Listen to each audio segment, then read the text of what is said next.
Chapter 5:33. At the end of the day, your fox clan is actually best at creating illusions. Yun Jioga saw that Asang still wanted to explain, so he stopped him. Actually, I need your ability now. You don't have to go to the medical team. Tell me, how many golden beastmen have awakened in your fox clan? I'm the only one right now. Asang finally looked a little nervous. During his time in Cloud City, he had already found out that this legendary Lady Yun had the ability to awaken the entire tribe with golden light. According to the order in which they entered the city, there were still a few tribes before the Fox clan. Seeing that the war was coming, he was afraid that his clansmen wouldn't be able to wait for the arrangements and would run over to recommend themselves. Show me your ability, Yun Jioga said casually. Yes. Asang stood up, his eyes flashing with determination. The tribe's development depended on this, so he couldn't make any mistakes. Asang exhaled softly, then closed his eyes and waved his hands gently. Rays of golden light spread out, and the entire room rippled like water. Yun Jioga blinked and found himself standing in the middle of a vast wilderness. Above him was the dark sky, and beneath his feet was the dry and cracked brown ground. The wind that blew against his face carried a bitter and fishy smell. It felt very real. Not far away, there was a skinny cicada deer looking for food in the withered grass. When it noticed Yun Jioga's gaze, it immediately fled in panic. However, it didn't run for long before it fell to the ground and died. Although Yun Jioga knew that everything in front of him was an illusion, he still felt very sad. This was the true portrayal of an arcane realm, despair and death. This little fox's ability isn't bad. I want her. Zishang's voice suddenly sounded in Yun Jioga's ears. The water ripples faded, and everything returned to normal. Asang stood in the middle of the hall, his fair forehead covered in cold sweat. He looked at Zishang, who had suddenly appeared, in awe and fear. He had heard that Lady Yun had a very powerful naga with her, but he thought it was a reckless martial artist. He didn't expect it to be so powerful that it could break through his illusion with just one sentence. Asang's originally somewhat smug mood immediately vanished. It's not good to cut in line. Yun Jioga shook his head. She didn't mind opening a back door. After all, this was an ability that she desperately needed. But illusions and whatnot? With the illusory realm created by the Foxmen, not only will it increase the speed of the Orc's awakening, but it will also increase the defensive ability of Cloud City. It's killing two birds with one stone. Zishang revealed a determined look. All right. Yun Jioga was defeated by his gaze. He turned to Asang and said, Go back and let your people rest. Tomorrow, Zhe will take you to the back mountain to prepare for the awakening.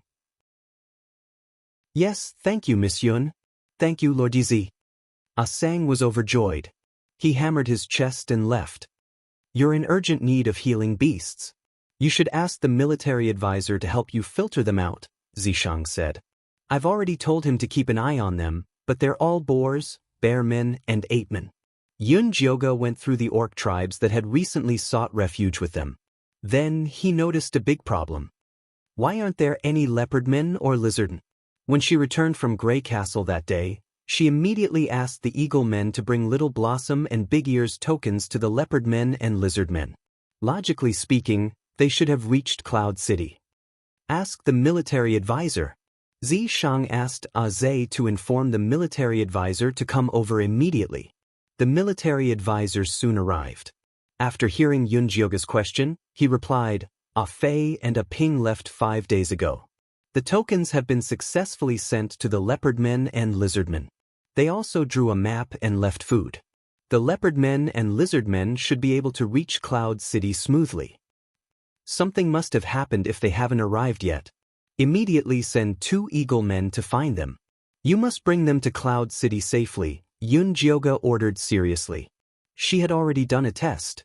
Little Blossom could indeed absorb Zhe's golden light, but the amount was too little to dispel the demonic aura. She originally wanted to wait for the leopardmen and lizardmen to awaken their golden light so that they could donate it to save Little Blossom and Big Ear. Yes, I will immediately send Fei and Ping to find them. I will give you an answer tonight. The military advisor immediately recorded everything on a small notebook that he carried with him. He had been so busy recently that even his eidetic memory could not cope with it. In the end, it was Yunjioge who gave him a pile of blank notebooks and told him to write everything down with a pen. Otherwise, it was very likely that he would collapse from overworking his brain. Go. By the way, move the awakening of the boar people to tomorrow afternoon. I will first awaken the foxmen tomorrow morning, Yunjioge ordered. The foxmen's awakening should be ranked 15th. What's so special about them that you can help them awaken in advance? The military advisor asked while recording. Yizi said that the foxman's ability to create illusions is very useful to him. It can also increase the speed at which the orcs awaken, so he gave them priority. Yunjioge explained briefly and continued. Ask the Golden Light orcs that have recently joined Yun City what abilities they have. If they have healing abilities, they will be given priority. I got it, but the Golden Light beastmen that joined recently are very well hidden. None of them are willing to expose their identities. They should change their minds after the Foxman tribe's matter spreads. The military advisor wrote at a rapid speed and added a few more details. Then spread the news about the Foxmen more. Yunjioge could actually understand why these Golden Light orcs hid their identity. They were afraid of being chosen as cannon fodder and even more afraid of being captured for research. Under such circumstances, Asang was very bold and confident to take the initiative to promote himself. I understand. I will immediately get Auntie Gaga to be in charge of spreading the news. After the military advisor finished writing, he asked, Do you have any other orders? I don't. What about you? Yunjioge looked at Zishang. I will handle the leopard men and lizard men myself. Tell Ah Fei and Ah Ping to find me later, Zishang said. You want to do it yourself? Yunjioge was surprised. The construction of Cloud City was in a hurry. Zishang did not even have enough time to sleep every day. How could he be in the mood to care about these things? I suspect that they have been kidnapped by Grey Castle. Zishang did not care about the leopard men and lizard men. He only cared about the upcoming war. During this time, he asked Ash and 4 Eagle men to take turns to monitor Grey Castle. He did not know whether the Eagle men did not have good eyesight or Grey Castle was too well hidden. All the information he received was that Grey Castle was as quiet as a dead city. Ash even wanted to sneak in to observe, but he was chased by magic stone arrows as soon as he flew into Grey Castle's territory. He almost lost his life. Under such circumstances, the disappearance of the leopard men and lizard men was a rare clue. Chapter 5:34. Do you mean that Grey Castle has another secret passage to leave the Death Swamp? Yunjioge asked seriously. Yes. Zishang nodded. That was why he wanted to see it for himself. I'll go with you. Whether Cloud City could successfully take root in the secret realm depended on the battle with Grey Castle. She had to go. What about the awakening plan? Zishang did not want to take Yunjioge. She couldn't allow those beastmen to take risks. It would be too restrictive. The awakening plan is on track. It's okay without me. She was not present when Centaur and Cowboy were awakened. Besides, don't you have the military counselor? Yunjioge looked at the military counselor with a smile. Yes. The military counselor made another note in the booklet to supervise the awakening plan. Don't be too nervous. If anything happens, leave it to me. Seeing the military counselor frowning, Yunjioge sympathized with him. But the more capable people did the more work. This kind of pressure was very important for his spiritual advancement. Don't worry. I'll arrange it. If there's nothing else, I'll go. The military counselor put away the booklet and flapped his wings to leave the room. His figure shuttled back and forth like lightning to deliver the task. You really want to go? Zishang did not give up and pulled Yunjioge. I'm enough. Isn't it better for you to stay here and guard Cloud City? Why are you so nervous? Yunjioge looked Zishang up and down and asked suspiciously. Are you hiding something from me? What shameful things can I hide from you? Zishang was speechless. He was going to investigate the situation in Grey Castle, not to have an affair. What was there to hide? Then why are you nervous? Yunjioga rolled her eyes at Zishang and began to think about what to prepare. Zishang sighed helplessly and said in a negotiating tone, "Well, you can come with me. But wait until the foxmen awaken tomorrow. Their ability will be very useful." The divine senses of those puppet orcs had been controlled by Cho Senator. The foxman's illusion could destroy this control. How about I awaken another gnoll? Yunjioga thought that jackals had a keen sense of smell and were best at tracking and investigating. With them around, it would be easier for them to find clues about Grey Castle. The gnolls' heads and necks are blocked. It's too difficult to expel the demonic qi. Zishang frowned. He didn't have much time to wait. I only need to awaken one to lead the way.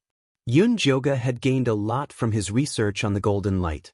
His biggest success was extracting the golden light from the blood samples of the orcs.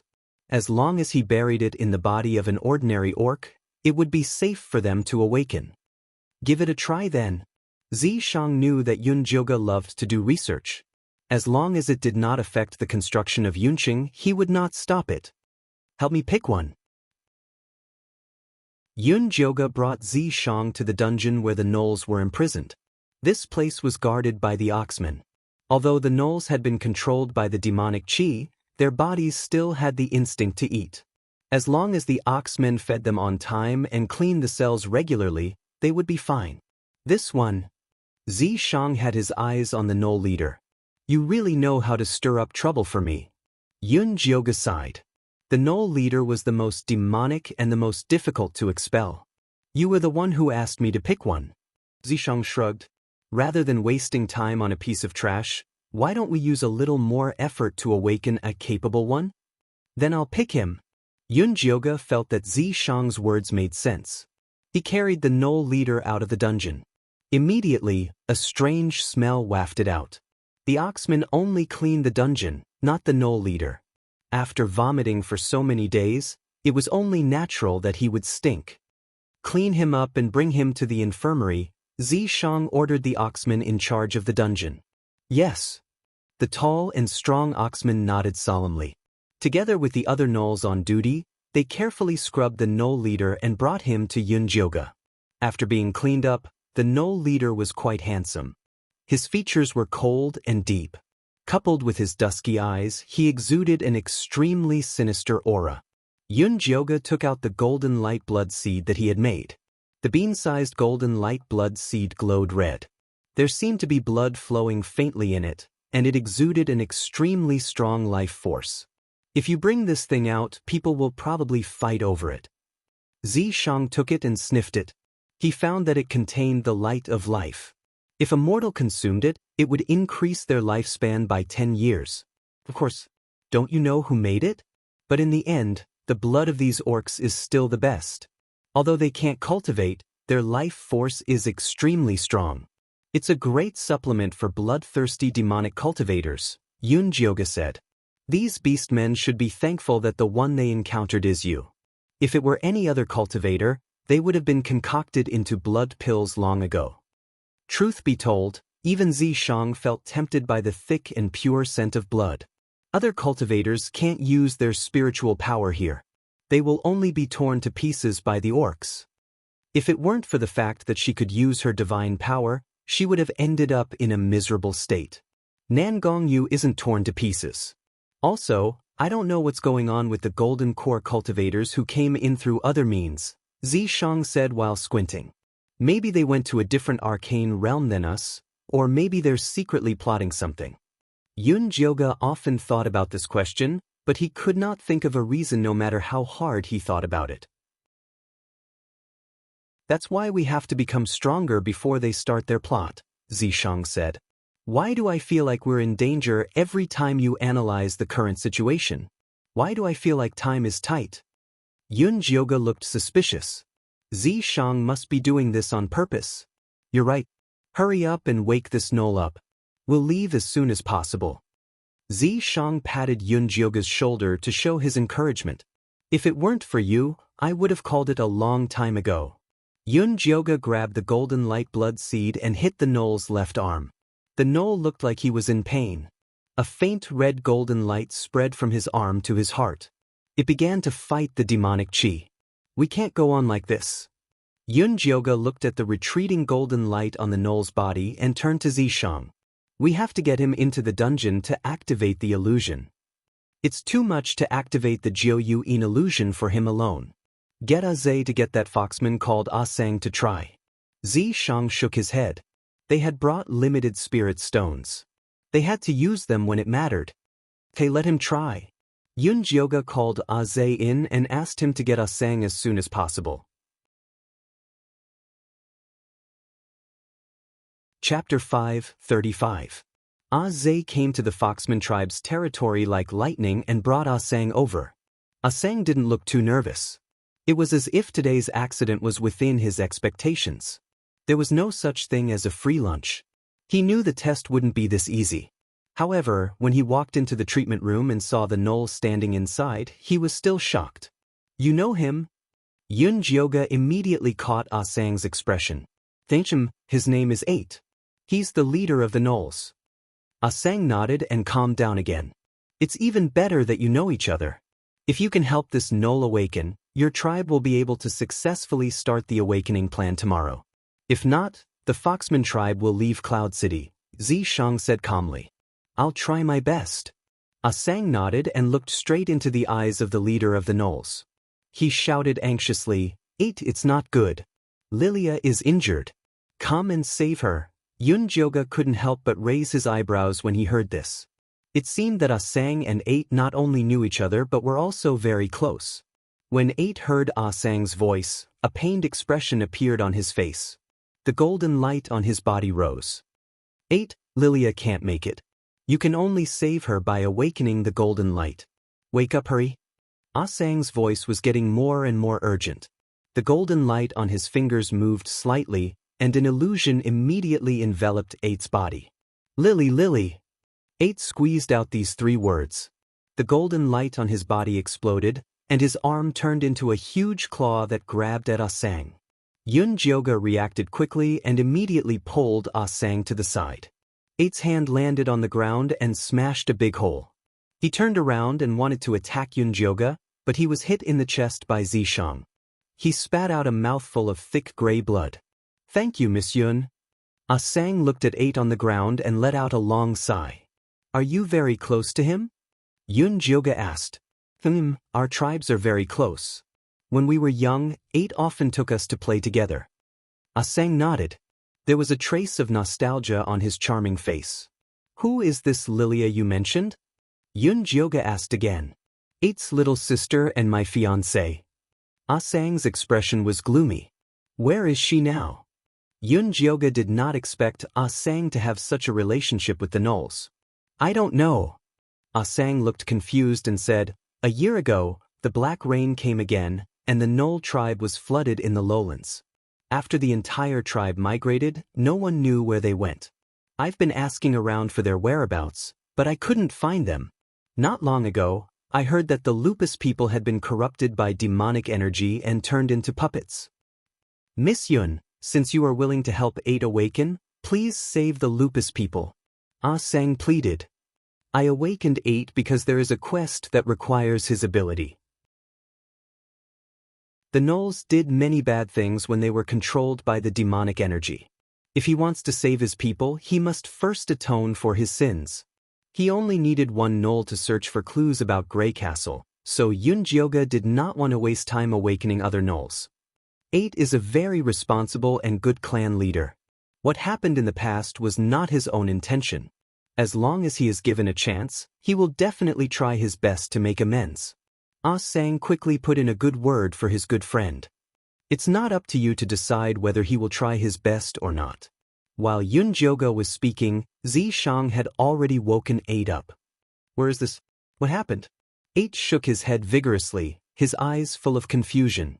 When he saw Sang, his face showed a surprised expression. Sang, why are you here? Didn't your tribe go to the other side of the grassland? Arde, that was a long time ago. What about Lilia? Where is she? Sang quickly asked. Lilia? 8 frowned painfully, and then his face became extremely ferocious. He gnashed his teeth and said, that damn oracle, she lied to us.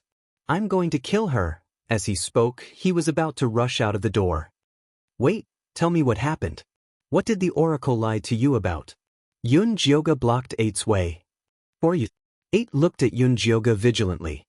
His eyes instantly became frantic, and his arm once again turned into a huge claw and slashed at Yun Jioga. Calm down. She's your savior. Ah Sang hurriedly rushed over and hugged 8's arm. No, she must have been sent by the oracle. None of these humans from the outside are good people. They destroyed our home. I'm going to kill her. 8 roared. Ah Sang talked to him first. Come and find me when you've figured it out, Yun Jioga said coldly. She looked like she had a lot of things to do and was not interested in watching an orc go crazy. Yes, don't worry, Miss Yun. I'll definitely talk to him. Ah Sang pulled 8 with all her might and even wrapped her tail tightly around him. Yun Jioga coldly left the treatment room with Zishang. As soon as the door closed, she immediately leaned against the wall to eavesdrop on what was going on inside. Zishang was speechless. He wanted to say something, but Yun Jioga stopped him with a look. He could only sit by the side and eavesdrop with her. In the treatment room, Ah Sang's clear voice rang out. She explained the situation of the Knolls, Yun Jioga's background, and the current situation of Cloud City. Are you sure she's really here to help us? 8's voice also gradually calmed down. I'm not sure, but without her, we would have starved to death. No matter what she wants to do with us, as long as our people can survive, we can only do as she says. Ah Sang's voice was full of helplessness. The situation in the arcane realm was already extremely bad. They had no other choice. You're right. As long as my people can survive, I'm willing to do anything. 8 clenched his arms tightly. He could feel a surge of power in his body. Not only did it help him escape from his previous muddle-headed state, but it also made him stronger. Based on this alone, this Miss Yun was much better than the oracle who only talked and did not do anything. 8. What happened to the Knolls after the Black Rain? What's the matter with the oracle? Ah Sang asked.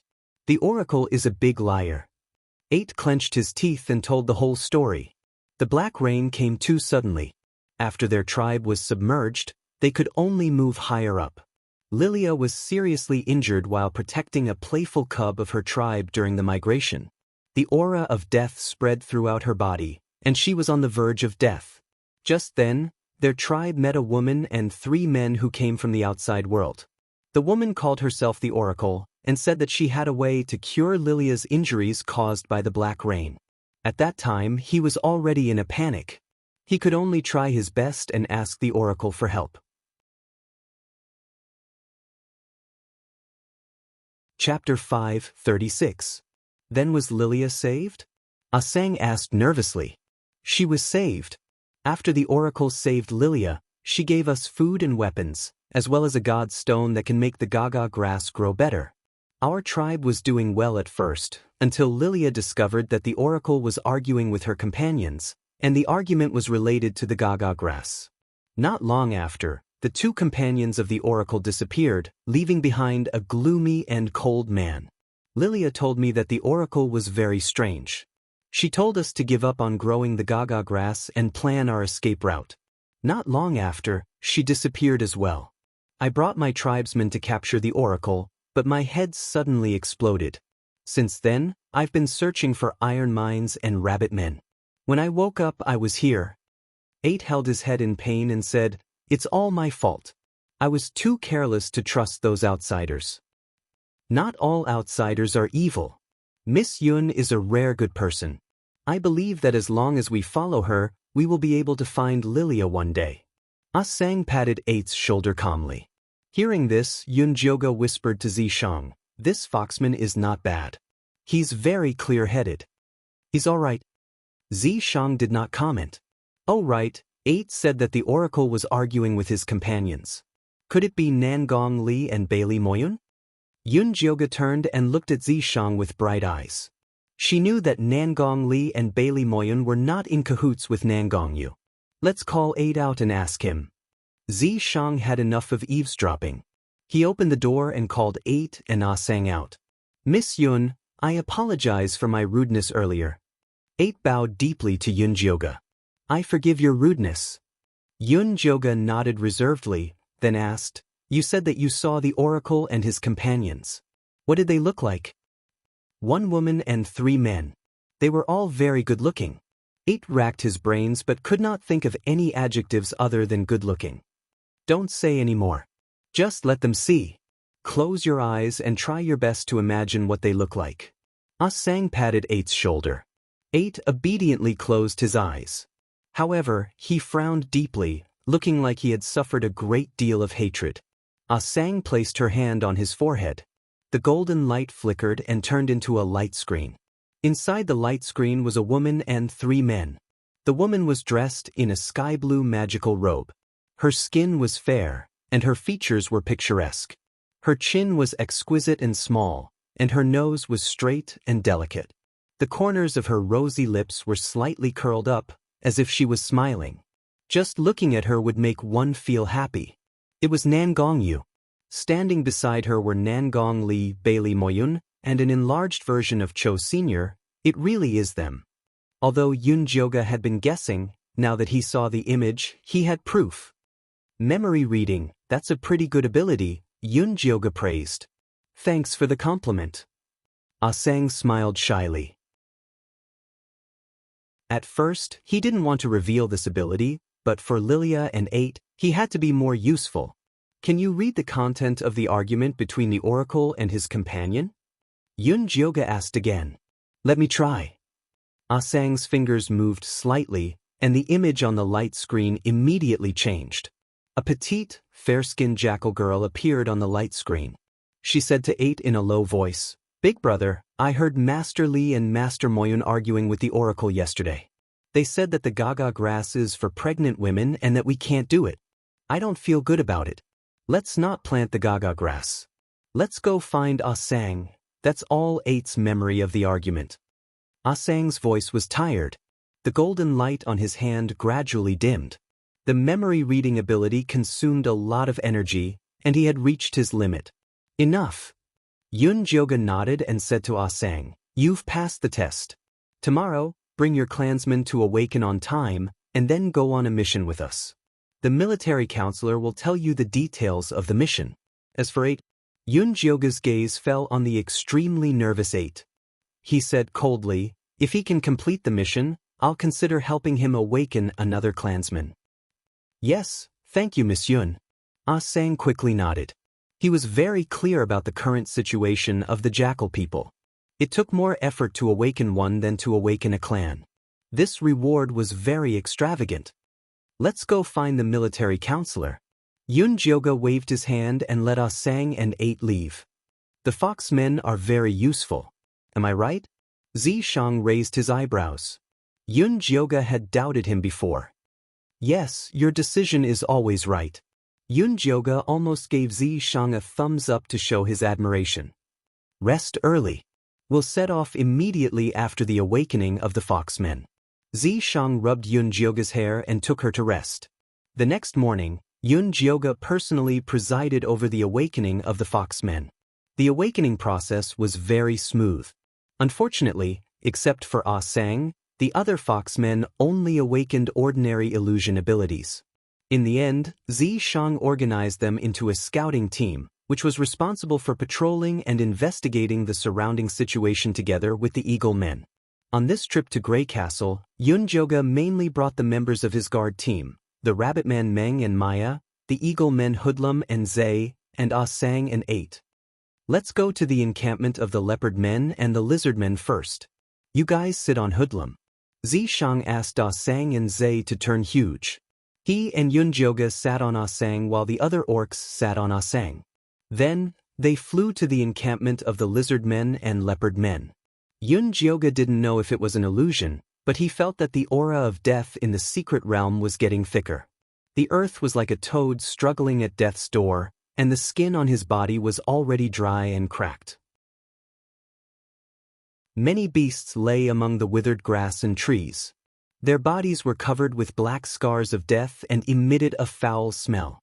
"If Miss Yun hadn't built Cloud City, we orcs would have ended up like them," Sang whispered to 8. 8 didn't reply, but he looked at Jioga's back with a trace of fear and gratitude. He had gone to the dungeon to see the rest of his people. Although their minds were controlled and their faces were numb, at least they were still alive and there was still hope. The encampment of the leopard men is over there. Hold tight, I'm going to land. Ah Sang's voice came, and then he quickly landed. Yun Jioga, Zishang, and the others jumped off the eagle's back. There were piles of rocks everywhere. From the smooth surface of the rocks, one could vaguely see that there used to be an orc tribe living here. 8. See if there are any clues. Yun Jioga walked around and didn't find anything special. Yes. 8 immediately bent down and turned into a huge jackal. His reddish-brown fur shone, and his gray eyes emitted a sharp light. He sniffed around the pile of rubble and quickly identified his target. He used his claws to dig up a large rock and dug out a neatly wrapped bundle from underneath. There was an animal skin and an old stone bowl with holes in it. This is left behind by the leopard men and lizardmen.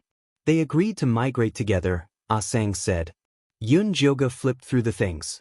Usually, orcs would bury things they didn't need before migrating. On one hand, it might be useful in the future. On the other hand, it was to hide the traces of their lives.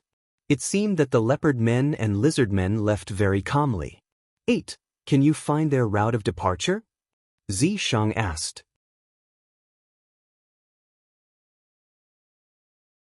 Chapter 537. Although the smell is a little faint, I can tell that they left in that direction. 8 raised his head and looked to the west. Lead the way. Aze and Afe follow. Yun Jioga and Zishang sat back on Aze.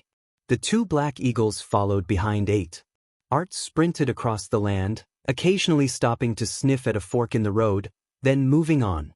After running for about an hour, 8 circled a wide forest of dead trees and retreated to a small river that he had just passed by. He looked up and shouted at Yun Jioga and the others, "This is where the leopard men disappeared." Yun Jioga looked down at the dry stream. It was too far and he didn't see anything. Zay, go down. Then, Zishang jumped down from behind Lu Zay and landed on a dry riverbed. Yun Jioga and the others landed too. Demeng accidentally stepped into the deep black mud. When he jumped out, his feet were covered in mud. Stay away from me. Maya looked at Demeng with disgust and quickly left. Yun Jioga quietly left too. The mud was too smelly. Look here. Zishang pulled Yun Jioga and signaled her to look at the grass by the river. There were a few scattered footprints that were so faint that they were almost invisible, heading towards the forest of dead trees in the distance. 8. What's going on? Yun Jioga asked. Although the last sign of the leopard men was in the forest up ahead, they actually disappeared by the river, 8 said as he walked up to Yun Jioga and Zishang. Why? Yun Jioga asked. If it were me, I would never bring my people into the dead tree forest.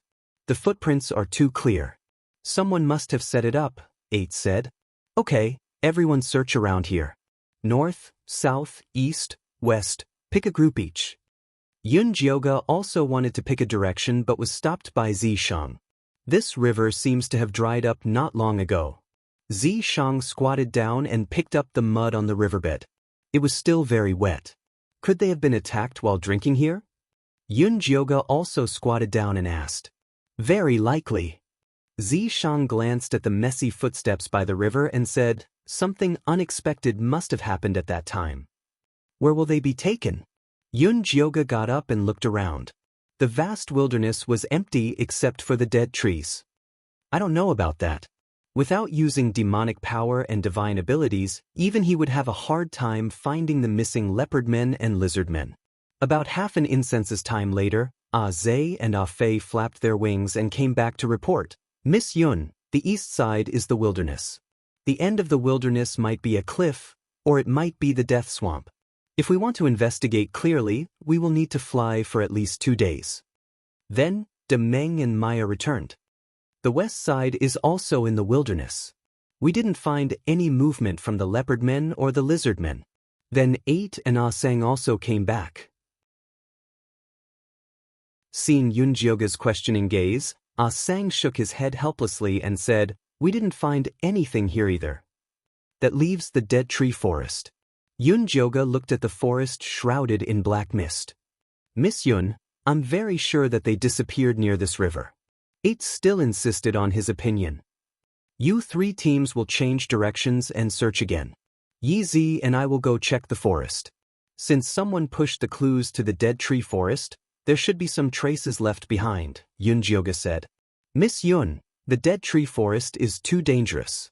Maya and I should go check. Demeng quickly stopped her. No need. Compared to these beastmen, Yunjioga trusted her own eyes more. Miss Yun, we are your guards. If there's danger, we should be the first to go, Demeng said anxiously. The other beastmen nodded. Yunjioga had become the savior of the entire beastmen race.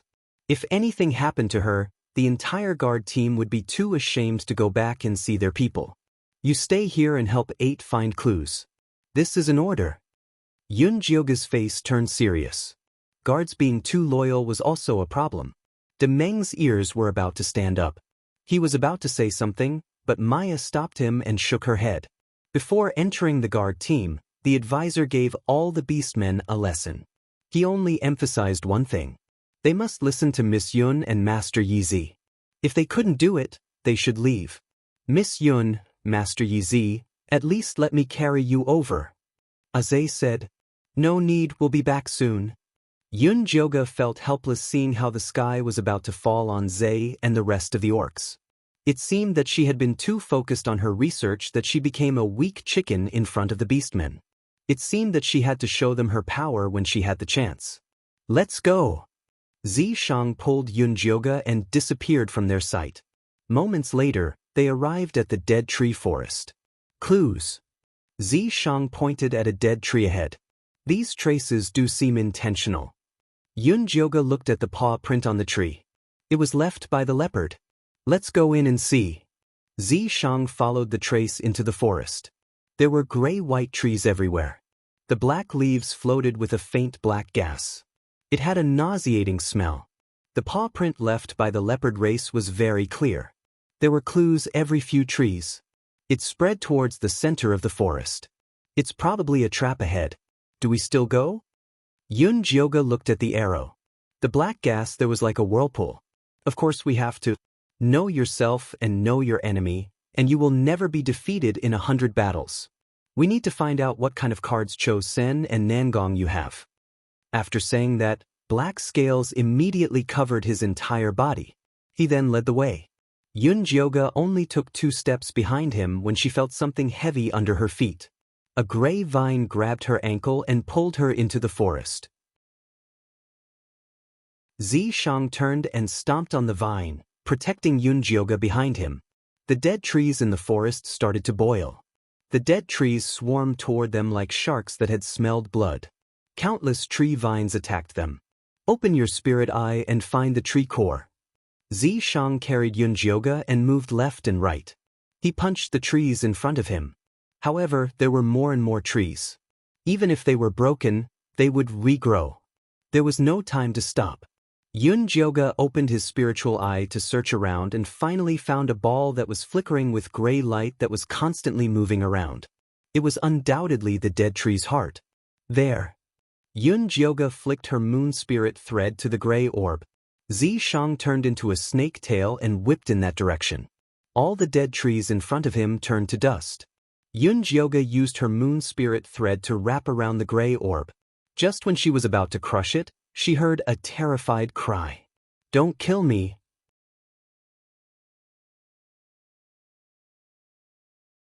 Chapter 5:38. What the hell is this? Yunjioga looked at the gray eyeball that was tightly wrapped by moon spirit threads. Its blood-red pupil and bloodshot eye whites made him uncomfortable. This is a demon. Zishang took the eyeball and asked, Where did you come from? Please, I've been here since I was born, okay? But where did you invaders come from? Why are you destroying my home? The eyeball complained, as if it was an innocent victim. These dead trees only appeared after the black rain. How did you stay here all this time? Zishang sneered. I was born in this dead forest after the black rain. Of course I've been here all this time, the eyeball said disdainfully. You can be even more arrogant. Zishang pinched the eyeball with his fingers, causing the blood vessels on the eyeball to burst out. Ouch, gentler, gentler. You're hurting me, the eyeball shrieked. Trust me, I can make it hurt even more.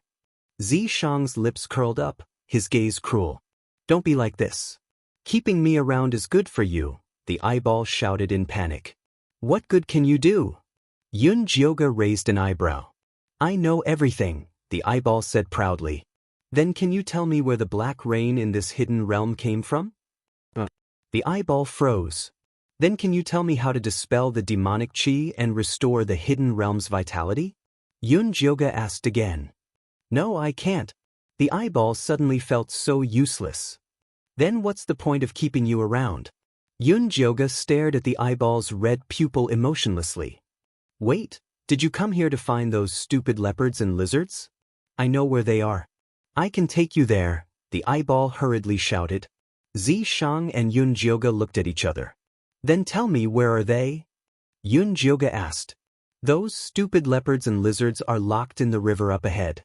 I'll take you there now, but you have to let go of me first. The eyeball blinked its gray-white eyelids. I'll use moon spirit threads to tie it up. Jioga weaved the moon spirit threads into a gray-white net and wrapped it around the eyeball. What is this? It's so disgusting. The eyeball shook left and right, trying to break free from the net. No matter how disgusting it is, it's still better than you. I'm warning you, behave yourself, or else I'll suck you dry. Although Jioga hadn't used the devouring ability of the moon spirit threads, she didn't mind trying it out on this eyeball. I've always been honest. Why do you keep threatening an innocent monster like me? The eyeball's eyes were wet, as if it was about to cry. Shut up. You're disgusting. Jioga was getting goosebumps. All right. The eyeball immediately returned to its original state after failing to act pitifully and obediently flew forward. Jioga and Xianxia followed the eyeball out of the forest. They saw Aze, Demeng, and the other orcs waiting anxiously outside. What are you guys doing here? Have you finished searching the river? Jioga asked. I've already searched, but I didn't find anything. Maybe I guessed wrong. 8 lowered his head in frustration. He was scolded by Sang for being too impulsive. He actually caused Lady Yun and Master Yizi to personally enter the forest to check. No, you're not wrong. The wercats and lizardmen have indeed disappeared from the river. This thing will help us find them. Jioga pulled the string in her hand, and the eyeball that was flying high in the sky was pulled down by her. What is this disgusting thing? Aze was shocked. Is this an eyeball?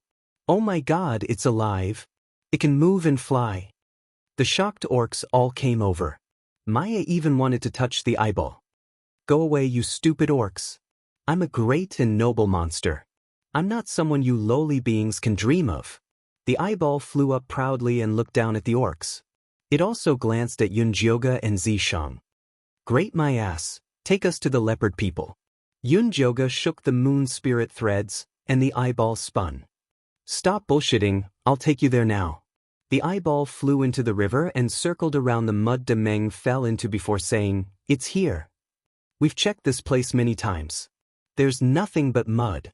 8's feet were covered in mud from when he went into the river. Stupid orcs, back off. The eyeball sneered and shot a dark red beam at the bottom of the river. The bottom of the river, which was full of silt, rumbled, and then a big black hole appeared. Gusts of chilly wind drifted out from it. The people you're looking for are inside. Go in, the eyeball said. There's indeed the smell of leopard people and lizard men inside. 8 nodded with a serious expression. Take us in. Jioga pulled the eyeball. Okay, follow me. The eyeball moved and floated inside. 8, Sang and Zay walked in front, Jioga and Xianxia in the middle, and Maya, Demeng, and Afei brought up the rear. Jioga followed the eyeball and found that there were all kinds of complicated tunnels under the river. The gray stone walls looked very sturdy, and it was obvious that someone had carefully built them. Looks like this is the secret tunnel of Grey Castle. Xianxia touched the wall and asked Jioga, Open your spirit eye and see what's over there. Jioga opened her spirit eye and saw countless figures glowing with gray light in the tunnel not far away. They were walking toward Cloud City. They're attacking Cloud City. Yunjioga knew that Grey Castle would attack, but she didn't expect it to be today. You guys leave immediately and return to Cloud City, Zishang said coldly. I'll stay and destroy these tunnels. Yunjioga was about to turn around, but she was tied up by a gray vine. Countless vines shot out from the tunnel and drowned her like a gray ocean. Yunjioga's vision was filled with gray vines. She pulled back her moon spirit thread and found that there was only an empty shell of an eyeball. Ha! You idiots fell into my trap. I have countless doppelgangers. There's no way you can trap me. Obediently accept your death and watch Cloud City be destroyed. The eyeball laughed arrogantly, and the surging gray vines tied Yunjioga tightly. She was about to use her divine power to break free when the cute baby's voice suddenly appeared. Master, master. What's wrong? Yunjioga sank into the demonic cauldron and saw the cute baby's little chubby face pulling the confused demonic embryo grass.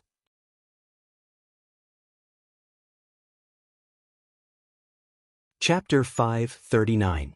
This stupid eyeball is so arrogant. Why don't you let Xiao Qiao out to catch it? Did you forget about Xiao Qiao again? The baby said unhappily. Who said I forgot about it? I'm about to let it out. But are you sure Xiao Qiao can really catch that eyeball? Yunjioga looked at the innocent Xiao Qiao. After a while, Xiao Qiao had grown taller. She was already the size of a 3-year-old. The baby knitted a green cloak for him. Finally, he wasn't naked anymore. Of course, Xiao Qiao is a demonic fetus. She's born to restrain all kinds of demons. The baby raised his chin proudly as if Xiao Qiao was born by him. Xiao Qiao, are you sure you can do it? Yunjioga ignored the baby's bragging and looked at Xiao Qiao. Qiu catch. The baby grinned, revealing 2 white teeth the size of rice grains. Go!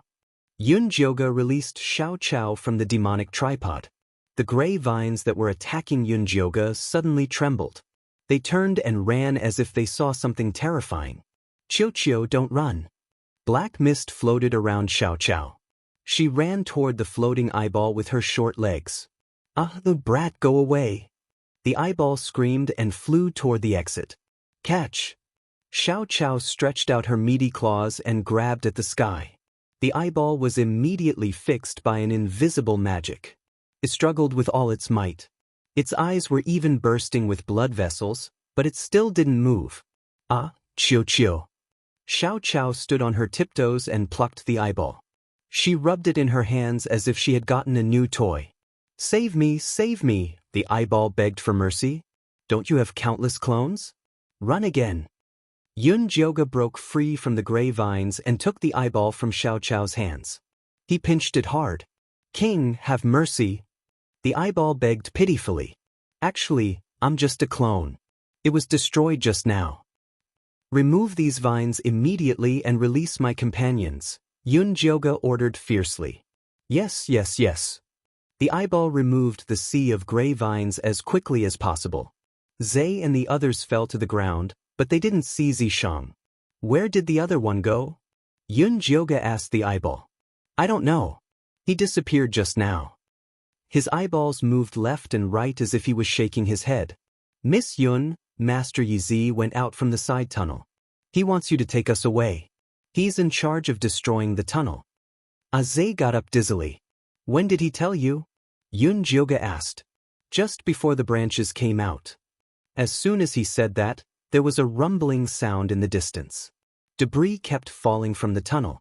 Run, that madman blew up the passage. We'll all be buried here, the eyeball screamed. Xiao Qiao, hold on to it tightly. Everyone hurry up and leave this place. Yunjioga threw the eyeball back to Xiao Qiao and then ran towards the exit with the orcs. Please take me back, I don't want to stay with the naughty kid, eyeball screamed. Yunjioga couldn't be bothered with it. He raised his hand and used his moon spirit threads to block the falling rocks. He finally rushed out of the tunnel before it collapsed. Oh my, Miss Yun, look over there. Zai used his wings to point at the wasteland in the distance. The black ground kept collapsing, as if there was a monster rolling around under it, ready to come out at any time. Let's go back to Cloud City first. Yun Jioga could feel that the monster's presence was Zishang. Since Zishang wanted them to go back to Cloud City, then he could handle it. Zhe and Fei turned into black eagles again and carried everyone back to Cloud City. Yun Jioga sat on Zhe's back with Xiaoqiao in his arms. He watched as the eyeball shivered in Xiaoqiao's palm. Please take me away from here. The eyeball looked at Yun Jioga pitifully. This time, it was really crying. Why are you so afraid of Xiaoqiao? Have you seen it before? Yun Jioga found it unbelievable. All demon babies are black. Fear flashed through the eyeball's red pupils. It muttered to itself like a psychopath, they will never get tired of stabbing you with needles, burning you with fire, scalding you with boiling water, and throwing you into a group of demon rats to watch you get bitten to pieces. Tisk. Yun Jioga frowned. He felt his eyes start to hurt. I'll promise you anything as long as you don't leave me behind. The eyeball cried like a good girl who fell into a demon's den. That depends on your performance. Yun Jioga laughed inwardly. He didn't expect the naughty kid to have such power. I'll do my best. The eyeball shook up and down excitedly. Xiaoqiao reached out and flicked it with a smile, as if she was playing with a roly-poly toy. Be good, Xiao. We'll play later. Yun Jioga moved Xiaoqiao's finger away and asked the eyeball, you said you appeared after the black rain. Is that true? No, I'm actually a magic ball specially trained by Lady Nangongyu for missions. She has trained a total of 300 magic balls. They are scattered in the dead forest to ambush the orc tribes.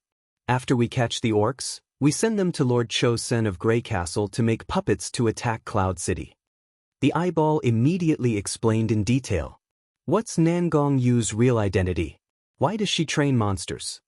The eyeball in front of him was full of intelligence. It was comparable to a high-level monster.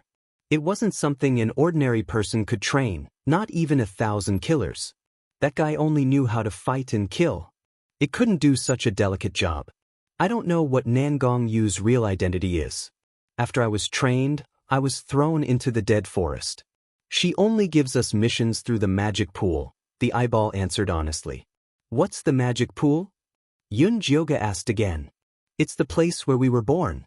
Nangongyu can observe our situation through the magic pool and control our life and death. The eyeball saw the strange look on Yun Jioga's face and hurriedly added, however, an accident happened when I was born.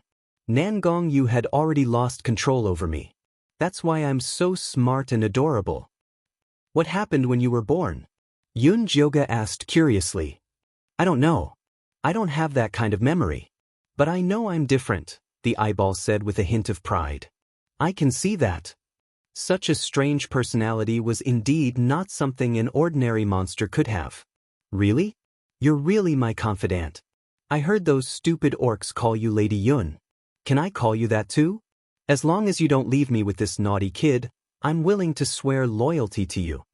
The eyeball blinked, trying to make itself look more sincere.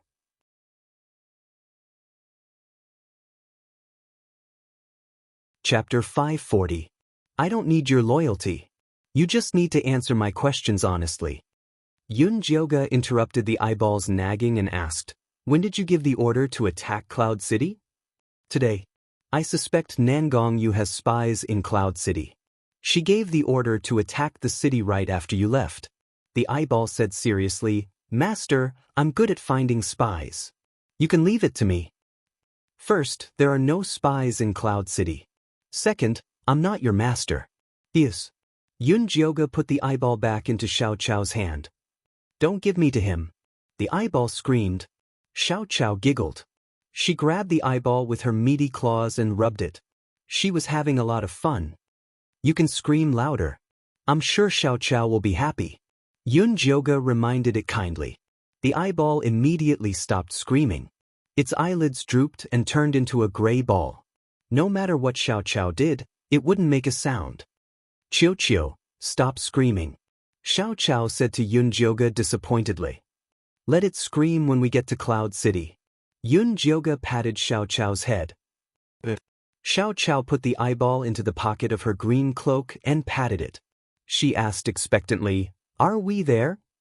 Ready. It's over there. Yun Jioga pointed to Cloud City in the distance. The Cloud City was wrapped in layers of gray vines, and there were also many puppet orcs mixed in among them, launching attacks. Fortunately, the entire Cloud City was covered by In Shirley's Yin Yang Qi. The attack was temporarily blocked. Eyeball, can you get rid of these dead trees and vines? Yun Jioga patted Xiao Chao's pocket. Those dead trees aren't my subordinates. I can't summon them. The eyeball said gloomily. If you can find a way to open a path, I'll let you leave Xiao Chao for 2 hours. Yun Jioga offered. No, at least a day. The eyeball opened its gray eyelids and tried to fight for it. Okay, 1 day it is. Yun Jioga took out the eyeball and wrapped it with the moon spirit thread. Then he warned, if you play any more tricks, I will let Xiao Chao stab you with needles, burn you with fire, scald you with boiling water, throw you into a group of demon rats, and watch you being bitten into pieces. Don't say any more. I will be honest. If the eyeball had hands, it would have raised them in surrender. Putting aside the fact that it no longer had any doppelgangers to use, the devilish brat's terrifying magic seal was enough to deal with it. Then hurry up and open up the passageway, Yun Jioga said. I'll open it immediately. Tell those 2 stupid black eagles to follow me closely. The eyeball shot out a beam of red light, and a crack appeared in the middle of the vines. Ah Zhe and Ah Fei sped up and charged into the sky above Cloud City. Then, they passed through the Yin Yang Qi defense and landed. You're finally back. If you were any later, you would be collecting the corpses of these orcs. In Shirley's figure immediately appeared in front of Yun Jioga. What's the situation now? Yun Jioga looked around the entire Cloud City and saw that all the orcs had looks of despair on their faces. It was as though the end of the world was coming. The situation is not good. Although the formation that Yi Zi set up has been completely opened, it has used up too much energy. It won't last long. Why are you the only one back? Where's Yi Zi? In Shirley looked around and didn't see the most reliable figure. He's at the back, cutting off the tail. He will need some time to catch up. Ah Zhe, go and call the various chiefs and elders over. I have a mission to give them. They couldn't just sit around and wait for death. They had to take the initiative. Yes. Ah Zhe immediately set off. In Shirley, go back and do your job. If the defensive barrier is broken before Yi Zi returns, you'll be waiting to be whipped by him. Yun Jioga pointed at the gradually fading defensive barrier in the sky. The gray vines were waving around outside. I'm a walking corpse. How are you going to whip me? In Shirley replied impatiently. He returned to the formation to take charge of the situation. Not long after, the military advisor and the various chiefs and elders rushed over. Long story short, do you see those dead trees and vines? They are being controlled by demonic creatures. I will mark those demonic creatures out later. The Naga tribe, bring your bows and arrows and prepare to provide cover. The Eaglemen tribe, you are responsible for attacking. The Foxmen tribe, set up an illusion. The rest of the awakened orcs, defend the 4 corners of the city. Yun Jioga calmly issued various orders. His powerful aura calmed the orcs down. They all responded loudly. The golden orcs were spread throughout the entire Cloud City under Yun Jioga's command. Miss Yun, how do you plan to mark those demonic creatures out? The military advisor asked. Use this. Yun Jioga dug out the eyeball and stuffed it into Xiao Chao's hands. Xiao Chao, take the eyeball and mark the demonic creatures. If he doesn't listen, beat him up. Okay. Xiao Chao responded in a loud and clear voice. You promised to let me leave it for a day. You lied to me? The eyeball looked at Yun Jioga in disbelief. Hee, Xiao Qiu is crying again. Xiao Chao grinned, revealing 2 grain-sized teeth. Transparent saliva dripped onto the eyeball. Let me die. The eyeball was about to collapse as it wailed. I only said to let you leave Xiao Chao for a day. I didn't say today. Get to work now. If you don't perform well, I'll seal you in Xiao Chao's saliva. Yun Jioga threatened the eyeball while wiping Xiao Chao's saliva. This was the disadvantage of children with teeth. Saliva flew everywhere. Kill me. The eyeball screamed and flew forward desperately. Go, go, go. I'm going to kill all those damn demonic creatures. I'm not having a good time, so I won't let them have it easy. Miss Yun, who is this little adult? The military advisor looked at Xiao Chao's nimble figure. This is my demonic child, Xiao Chao. Azay, you guys go help too. Get rid of these vines as soon as possible. Yun Jioga waved his hand for his personal guards to follow. Azay hesitated for a moment, but in the end he still chose to help Xiao Chao. The other orcs followed. The eyeball ran around the city walls. It kept shooting red rays from its eyes, burning red dots into the gray dead trees. The eagle men transformed into their original forms and shuttled through the air. The Nagas wrapped themselves tightly around them and shot at the demonic creatures hidden in the vines. Those demonic creatures were all very thick and slow, so they were easily eliminated. The gray vines of the dead trees withered one after another. The puppet orcs were confused in the illusions set up by the foxmen. They attacked each other, and the pressure of attacking the city decreased a lot. Military advisor, did you see that? I just killed 15 demonic creatures with Meng. Azay flew over with Meng on his back. It's 50. How did you count? Meng rolled his eyes at Azay with his crossbow, but he couldn't hide the excitement on his face. It seems that the oracle's tricks aren't that great. Azay boasted shamelessly. Don't let your guard down. There's a kind of demon monkey corpse in Grey Castle. It's extremely strong and fast. If you encounter it, you must distance yourself and kill it. Don't let it get close to you. Cho Sen's demon monkey corpses hadn't appeared yet. They were the real troublesome ones.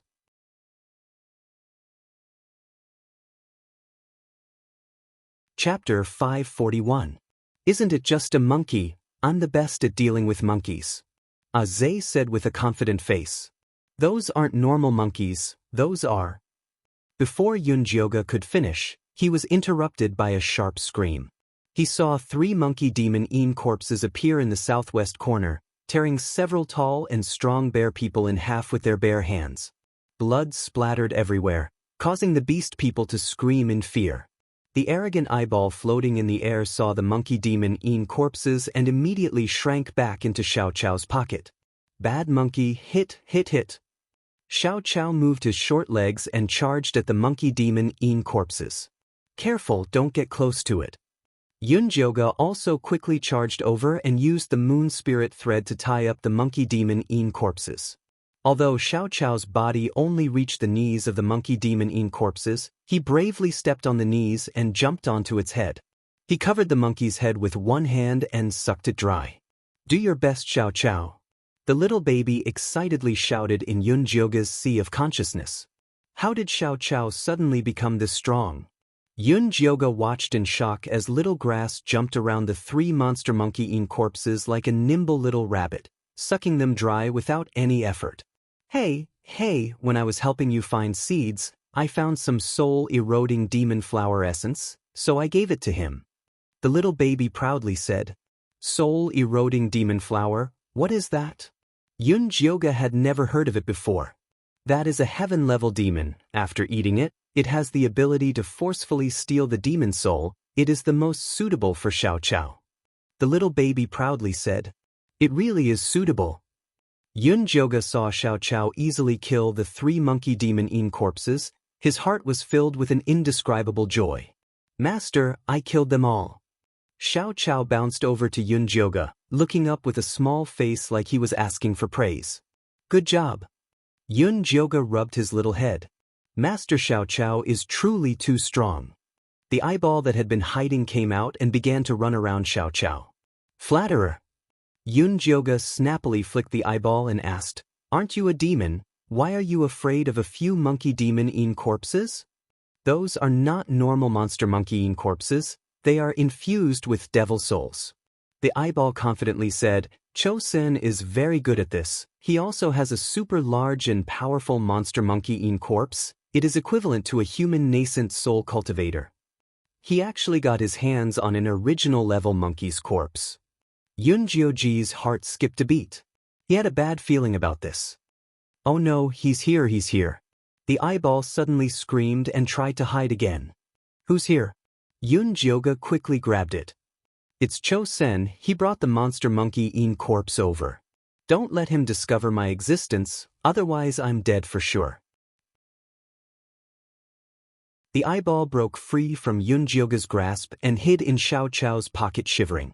Yunjioga stood at the highest point of the city wall and saw a 30-foot-tall monster monkey in corpse running towards Cloud City. It looked ferocious and wore black armor. Like a bull, it charged over and slammed into the city wall. There was a loud bang. The entire city wall shook 3 times and the gray yin and yang qi covering it weakened quite a bit. If it hits us again, the city wall will collapse. Yin Shirley's hysterical voice came over.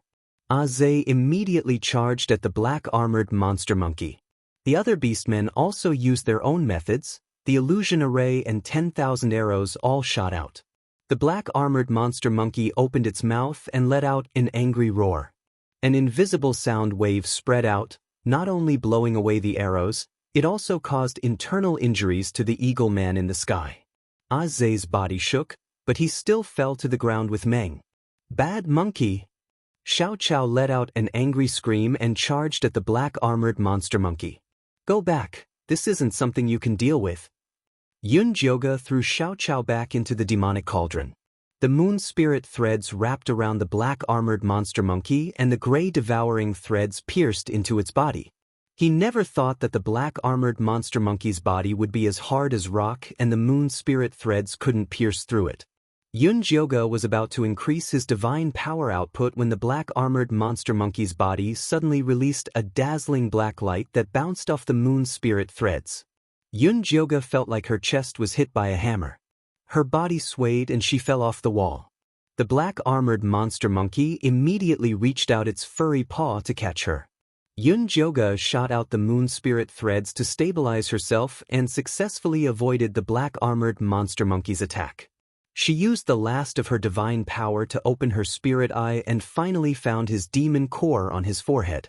However, her remaining divine power couldn't fly over to get rid of that demon core. She had to find someone to help her. Yunjioga looked around.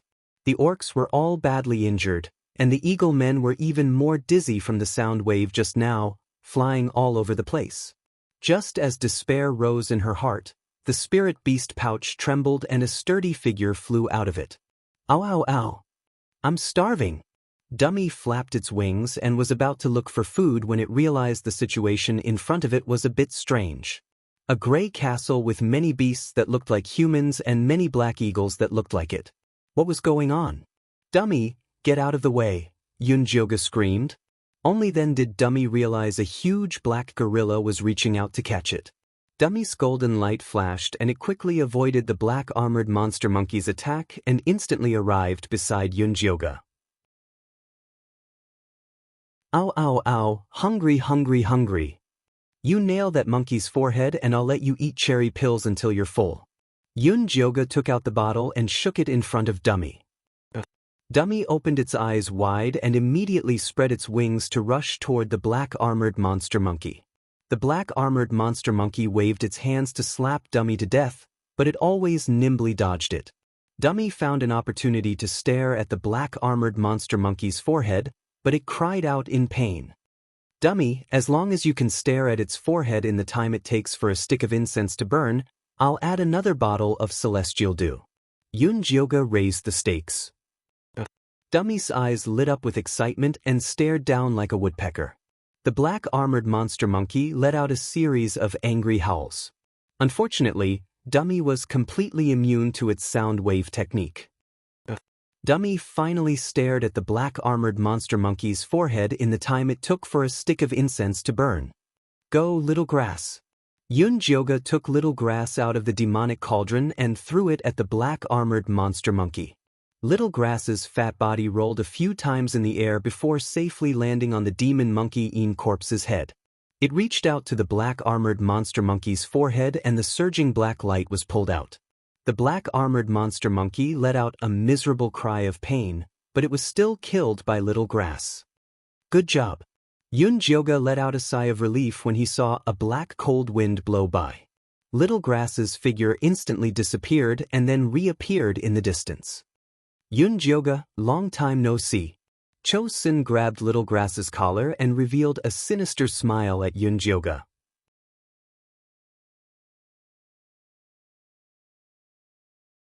Chapter 542. Cho Sin put him down. Yunjioga desperately circulated the divine power in his body, but he had used up too much when fighting against the black-armored monkey.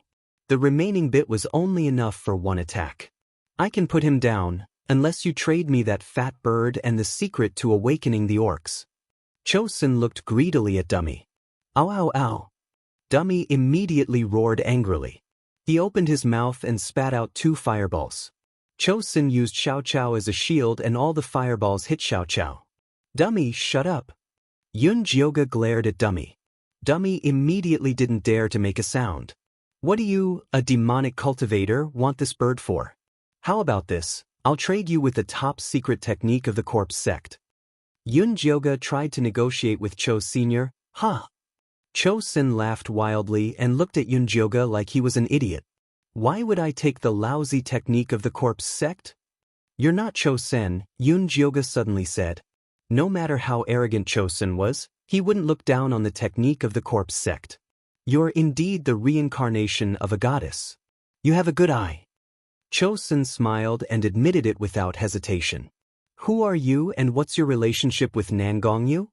If this Cho Sin's heart was replaced, then Nangongyu might not be herself. If you want to know, trade with the secret to awakening the golden light. Otherwise, I'll eat this little guy. Cho Sin grabbed Xiao Qiao's neck and licked its face with his bright red tongue. Xiao Qiao trembled in fear. Her big eyes were filled with fear. Her 2 small hands tried to pry Cho Sin's hand away and her little feet desperately kicked in the air. Master, I want to save Xiao Qiao. Let me out. The little baby Yunjioga shouted excitedly in the divine sense. What can you do? Don't cause trouble. The little baby had been planting grass every day since he returned. He had no fighting power. I have one chance to teleport. Put me on his head. I'll knock him out and put Xiao Qiao in. The little baby had saved up for a long time to get one chance to teleport. He was saving it to save Yunjioga in the future, but now he could only use it to save Xiao Qiao. Yunjioga looked at Xiao Cao's face, which was becoming more and more purple, and could only give it a try. I'll attract his attention first, and you can teleport over when the time is right. The little cute baby's round face was taut, and he stared at Cho Sin with all his might. Cho Sin patted Xiao Qiao's face and asked Yunjioga with a smile, have you decided? Do you want this demonic embryo or do you want to protect these useless beastmen? If you let it go, I'll give you the method to awaken the golden light, but I can't give it to Dummy, Yunjioga said in a low voice. Okay, use your divine sense to engrave the method of awakening into the jade slip. If it's useful, I'll let it go. Cho Sin slightly loosened his grip on Xiao Qiao, but he still firmly confined her body. All right. Yunjioga took out a jade strip from his storage bag, casually imprinted a bit of his spiritual consciousness into it, and then threw it to Cho. Senator Cho Sin's eyes stared at the jade slip. His right hand transformed into a black light and grabbed the jade slip.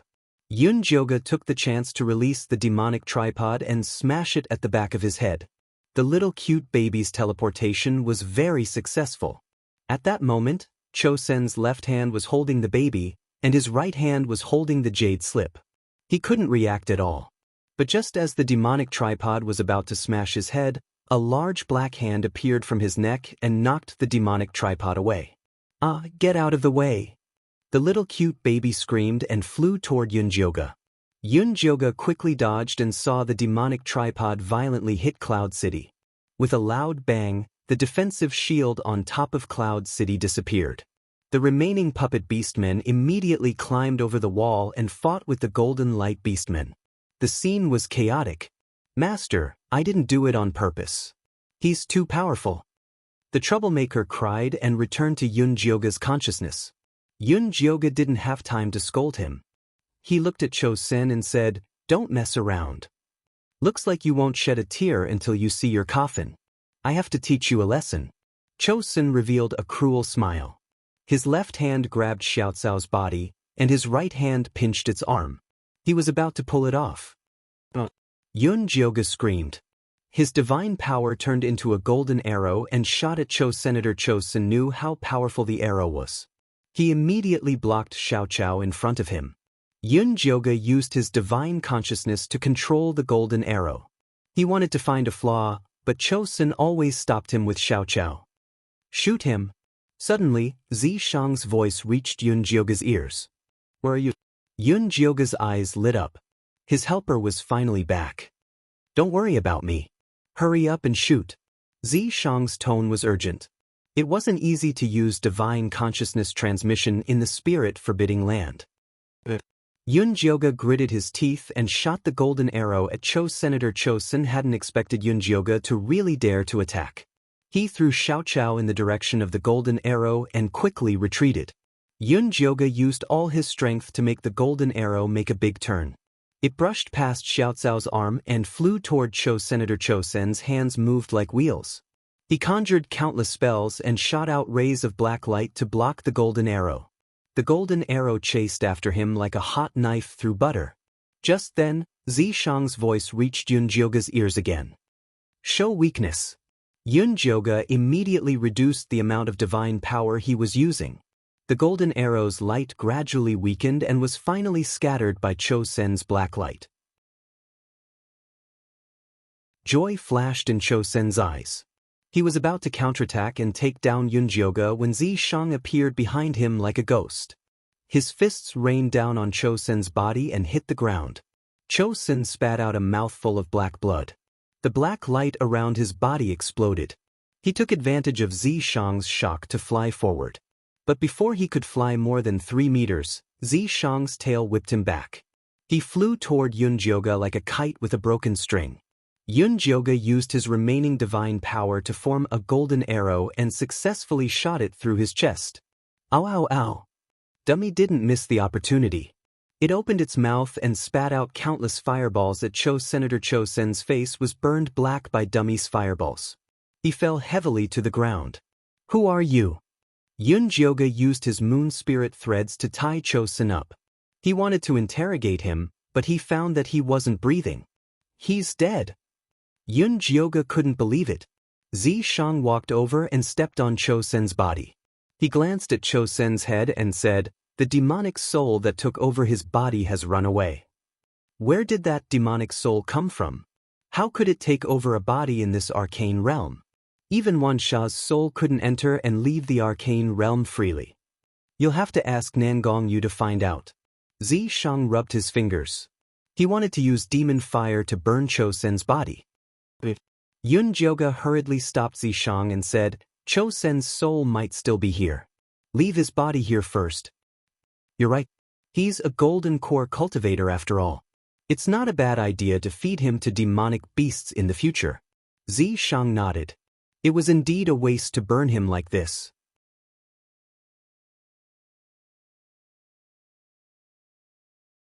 Chapter 543. Yun Jioge rolled her eyes at Zishang and put Cho Sen's body into her storage bag.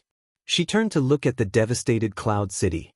De Meng and the other orcs had already killed most of the puppet orcs. Miss Yun, are you all right? The military counselor flapped his wings and flew over. I'm fine. Take a good look at the casualties and bring it to me later, Yun Jioge ordered in a low voice. Yes. The military counselor glanced at Dummy. He wanted to talk to him, but he still flew away.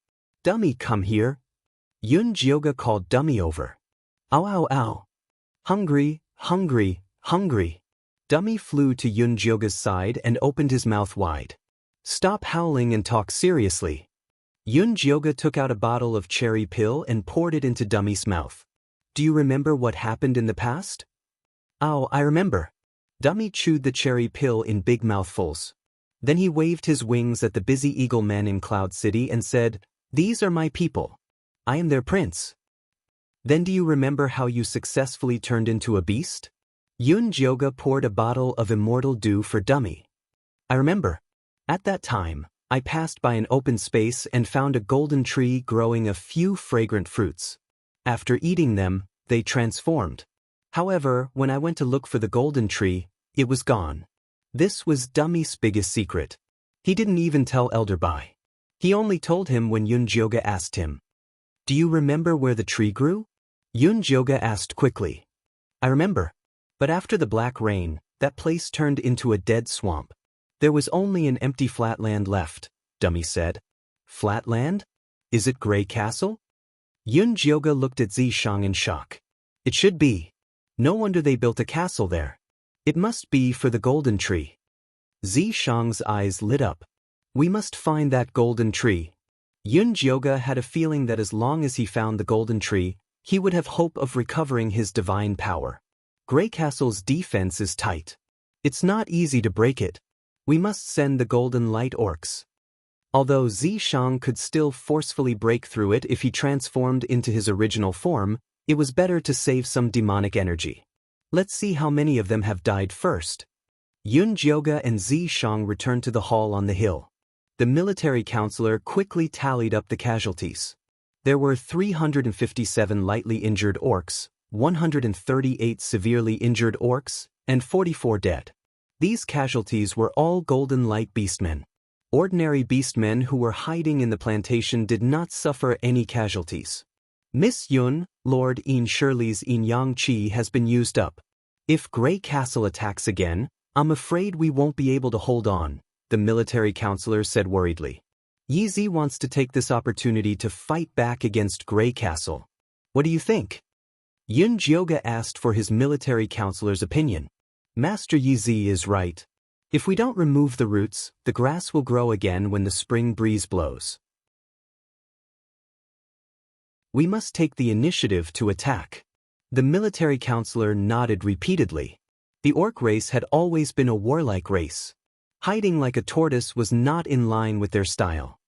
That's a wise choice. Zishang was very satisfied with the military counselor's answer. How many orcs do you think we should bring? Yunjioga asked Zishang. 100 elites will be enough. Zishang had already thought of a way to deal with Grey Castle.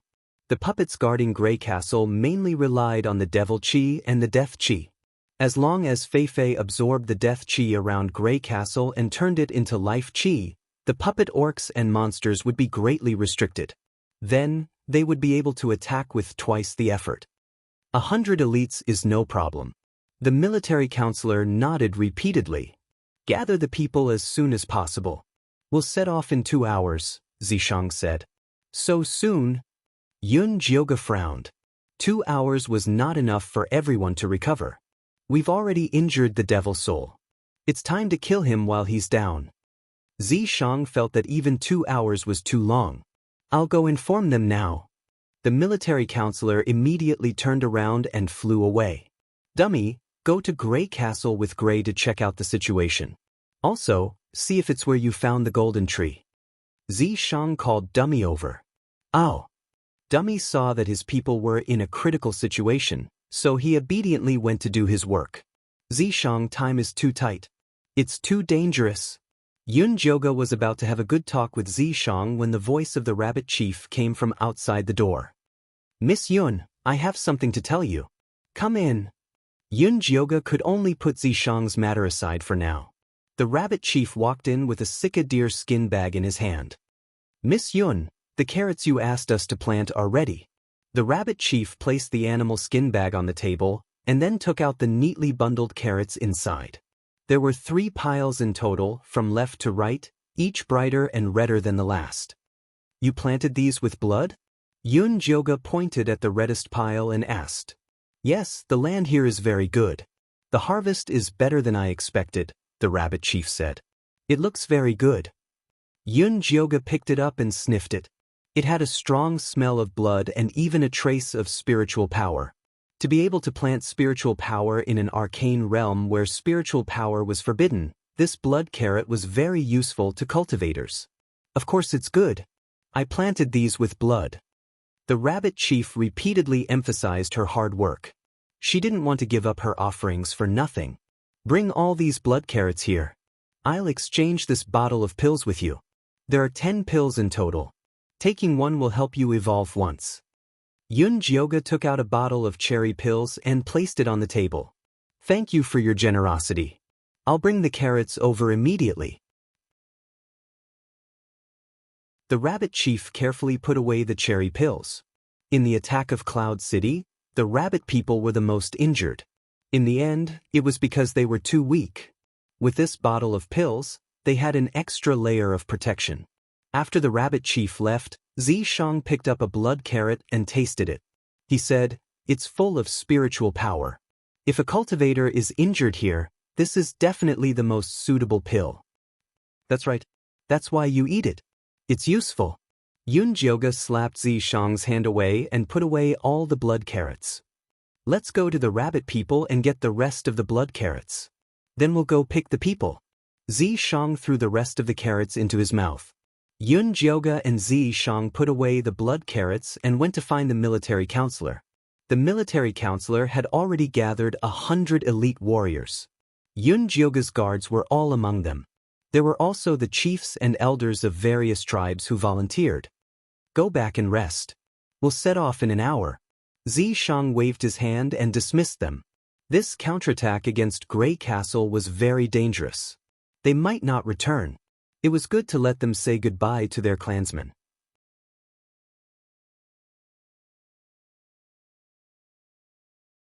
Chapter 544. An hour later, Dummy and Ash flew back. "Master, Grey Castle is where I found the golden tree. Let's hurry up and bring that treasure back." Dummy shouted excitedly. It wanted to rush in, but it didn't dare to because there were too many monsters around. "All right, let's go now." Yunjioga patted Dummy's fat head, then looked at Xianxia. "It's time." Xianxia nodded and ordered the military advisor to gather the orc elites. The 100 orc elites were split into 2 teams. One team was made up of eagle men, carrying the Nagas as the vanguard. One group was made up of centaurs. They transformed into their original forms and carried other orcs towards Grey Castle at full speed. Yunjioga and Xianxia sat on Dummy's back, helping them clear away any obstacles that might appear in front of them. The group of people successfully arrived at the edge of the death swamp. The black aura of death shrouded the entire forest, and the muddy swamp had a faint fishy smell. In the past, orcs would be corroded as soon as they got close, but after awakening the golden light, they could finally resist the aura of death. At this moment, on the marshland, Grey Castle was tightly surrounded by countless puppet orcs. The gate was completely blocked by pitch-black magical beasts. "Stay where you are and wait for my orders," Xianxia ordered the military advisor. "Yes." The military counselor nodded and began to organize the soldiers to stay where they were and wait for the attack. "Let Grass and Feifei come out," Xianxia said as he looked at Yunjioga. These 2 little guys were the main force behind the attack on Grey Castle. Yunjioga released Feifei and Xiaoqiao as instructed. The little black and white butterfly smelled the thick death qi in front of it, and its small eyes immediately lit up. Recently, it had fallen in love with the work of converting death qi. Xiaoqiao's face drooped and she looked a bit dazed. She had been scared by Chosun today and still hadn't regained her composure. The eyeball poked its head out of its pocket. Just as it was about to shrink back, it was pulled out by Yunjioga. "Have you been here before?" Yunjioga asked, pointing at Grey Castle. "I've been here before. Nangong, you built a demonic pool down there to nurture us," the eyeball answered honestly. "Did you see a golden tree inside?" Yunjioga asked again. "No, we were thrown out to work as soon as we were born," the eyeball said. "It's a waste of time to ask him about this. We should hurry up and deal with these eyesores." Xianxia said to Yunjioga, "Later, bring Feifei to the entrance to convert the death qi. Xiaoqiao and I will be responsible for eliminating the demonic creatures." "Okay." Yunjioga stuffed the eyeball back into Xiaoqiao's pocket and flew down to her shoulder. Xiaoqiao also perked up and walked over to Xianxia's side. "What about me?" Dummy asked. "You're responsible for providing support outside. As soon as you see the kingdom of Grey Castle change its expression, ask the military counselor to lead the troops in," Xianxia said. "Oh, I promise I'll complete the mission." Dummy puffed up its fat chest and flew into the air. "Let's go." Xianxia took the lead and flew towards Grey Castle with Xiaoqiao. As soon as the 2 of them entered the range of the flat ground, the originally motionless puppet orcs instantly came to life. Arrows filled the sky and rained down on them. The black monsters drove the gray vines of the dead tree to block their way. Xiao's serpent tail lashed out, shattering countless puppet demonic beasts. Xiaoqiao raised her small hand high, and the black demonic energy turned into a big iron hammer, smashing those small demonic beasts into pieces. Feifei, let's go! Yunjioge took Feifei through the crack created by Zishang and the others and came to the roof of Grey Castle. Feifei immediately flapped its wings, and the Black Death aura immediately turned into white vitality, dyeing the roof of Grey Castle white. The demonic beasts felt a great sense of crisis, and the dead tree vines immediately turned to Yunjioge. At this time, Dummy happened to see the change in the kingdom of Grey Castle and immediately flew to the military counselor and shouted, "You can attack now." The military counselor immediately transformed into his original form, a slender black eagle, and took the lead to attack Grey Castle. The other orcs also transformed into various beast forms, roared, and rushed into Grey Castle to fight. The puppet orcs and demonic beasts, who were originally attacking in an orderly manner, were stunned by the sudden attack. Their attacks became messy and disorderly, and a gap finally appeared in the tightly covered door. Yunjioge and Zishang took the opportunity to rush over and finally pushed open the gate and killed their way into Grey Castle. The defense inside Grey Castle was very weak, and the two of them rushed straight in, quickly arriving in front of the huge stone gate. "Be careful of the devil's soul hiding in there to attack," Yunjioge said vigilantly. "It wasn't my target when it possessed me, and it's even more impossible now." Zishang put his hand on the gate and pushed it open with force. The room behind the stone gate was dark and frighteningly quiet. The walls were filled with countless iron cages, and there was nothing in them. Only the remnants of hair and bloodstains on the ground showed that countless golden light orcs had been imprisoned here. Zishang walked over to check and said, "Those golden light orcs should have been devoured by the devil's soul." Yunjioge opened his spirit eye to search around, but did not find any traces of the devil's soul. Instead, he found the fluctuation of a barrier on one of the walls. The three pure Qian Kun formation, the purple cloud sex signature formation, Zishang said after careful examination. It must have been set up by Nangongyu. "Move aside, I'll break it." Yunjioge found the spirit stones used to set up the barrier and released moon spirit threads to penetrate the wall and devour the spirit stones. The spirit energy was exhausted, and the wall collapsed, revealing a wide space. It was empty inside. On the left was a dried-up black pool, and in the middle was a huge pit, as if something had been uprooted. "That's the demonic pool that gave birth to us." The eyeball floated out of Feifei's pocket and pointed at the dry pool. "What about this?" Yunjioge picked up the soil in the pit and brought it to the tip of his nose. He could immediately smell a familiar divine power. The golden tree that Dummy mentioned must have been planted here. "I don't know about that.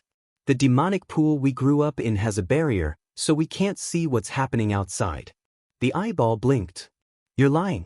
Yunjioge picked it up, squinted, and said, "You said that when you were born, there was an accident in the demonic pool, and that's why you mutated. Is this accident related to the thing in this pit?" The eyeball was shocked. It did not expect Yunjioge to guess so accurately. "Answer me honestly and you'll live. If you play any more tricks, I'll throw you into the demonic pool and reincarnate," Yunjioge said coldly. I'll talk.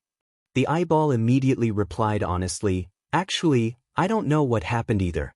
The barrier suddenly shook and a very powerful aura floated in, and then I ate it." "And then?" Yunjioge raised his eyebrows. "Then I saw that there seemed to be a person sealed in the golden tree," the eyeball said, bracing itself. "Is it a man or a woman? What does it look like? How old is it?" Yunjioge pinched the eyeball and asked a series of questions.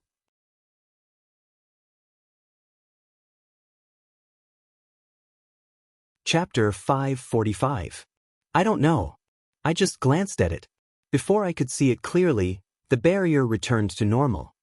The eyeball felt that it was really bitter. If it had known that this would be the outcome of becoming smart, it would have been better to just muddle along for the rest of its life.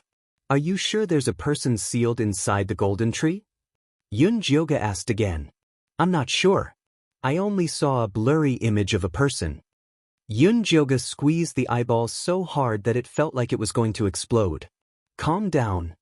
Zishang pressed down on Yunjioga's shoulder, dug out the eyeball from her palm, and then threw it to Xiaoqiao. Don't cry, Qiuqiu.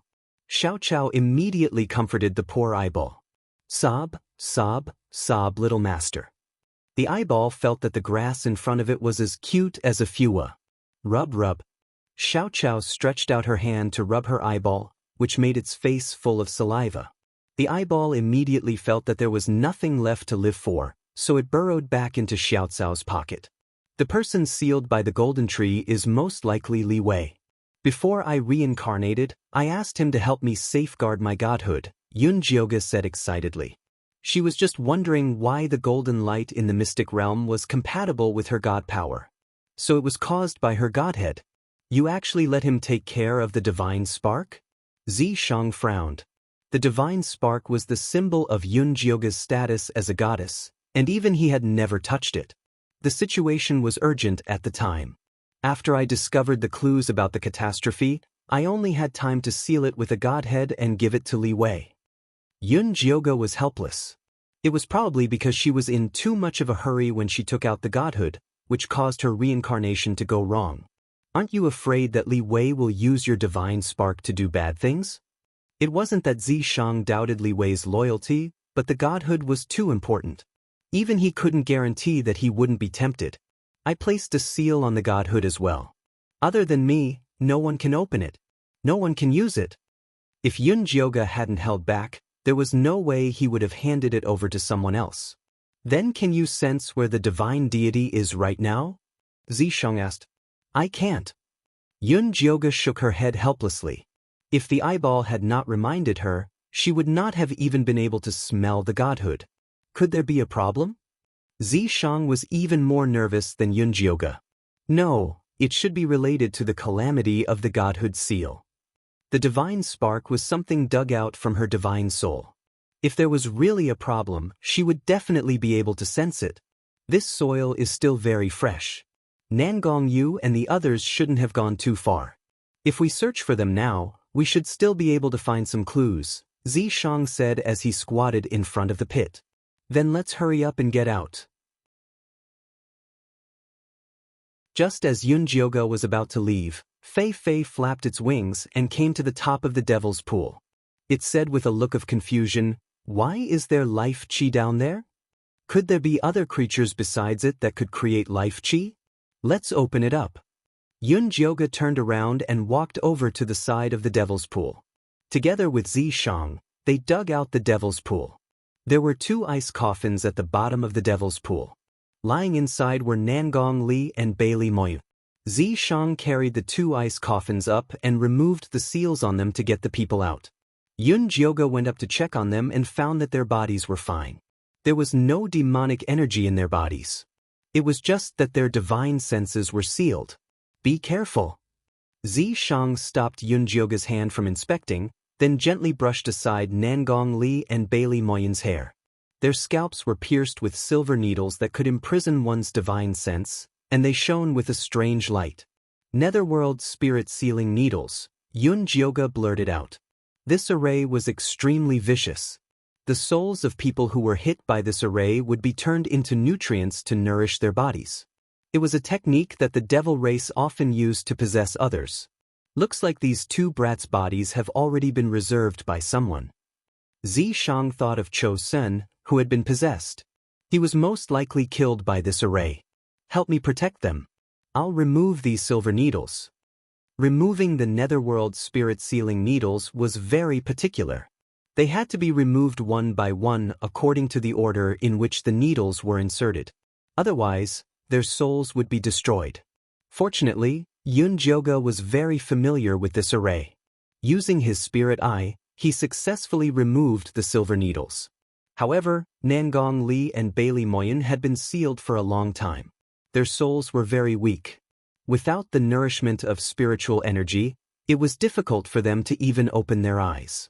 Yunjioga poured a few spirit pills into their mouths. Unfortunately, the effects were not obvious. The spirit sealing effect was too strong. Give them the Rabbitman race's blood radish, Zishang said from the side. Oh right, I almost forgot about this treasure.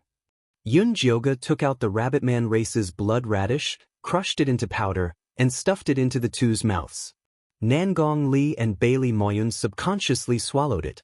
Their dim souls were nourished by spiritual energy. Finally, they slowly opened their eyes. Lady Yun. Nangong Li's voice was very hoarse. It was as if he hadn't spoken for a long time. Where is this? Bailey Moyun shook his head. He still didn't understand the situation. This is Nangong Yu's base camp. Your souls were sealed by the netherworld spirit sealing needles. You were almost turned into human cauldrons, Yunjioga said. She's not Nangong Yu.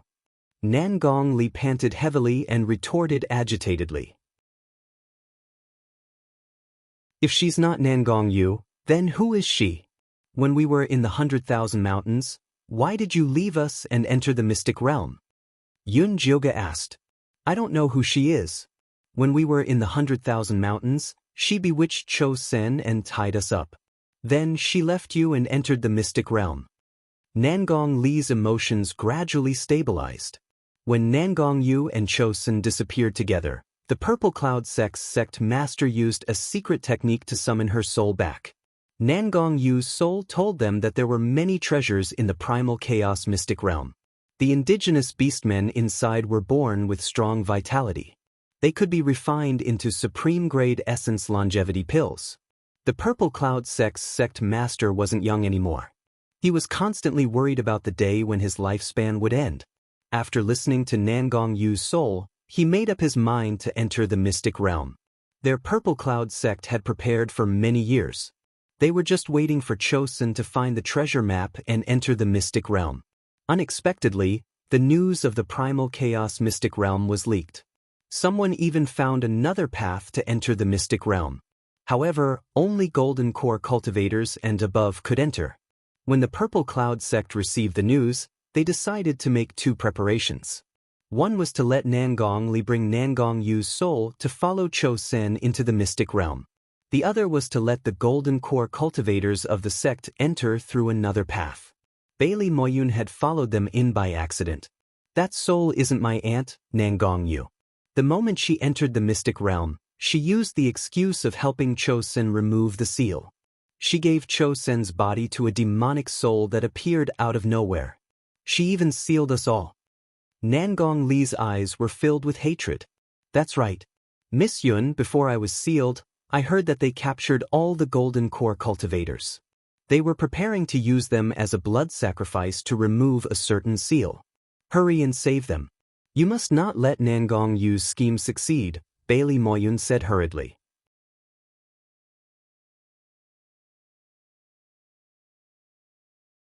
Chapter 546. Looks like this was all a trap set by Nangong Yu. She's been planning this for a long time. Nangong Yu and Cho Sen were probably controlled by the demon as soon as they entered the secret realm. Nangong Yu and the others are either after your divinity or clues about the catastrophe. We have to find them as soon as possible. Zishang was very uneasy. Although Yunjioga swore that no one could break her seal, Nangong Yu had a strange background. Who could be 100% sure that the seal was safe?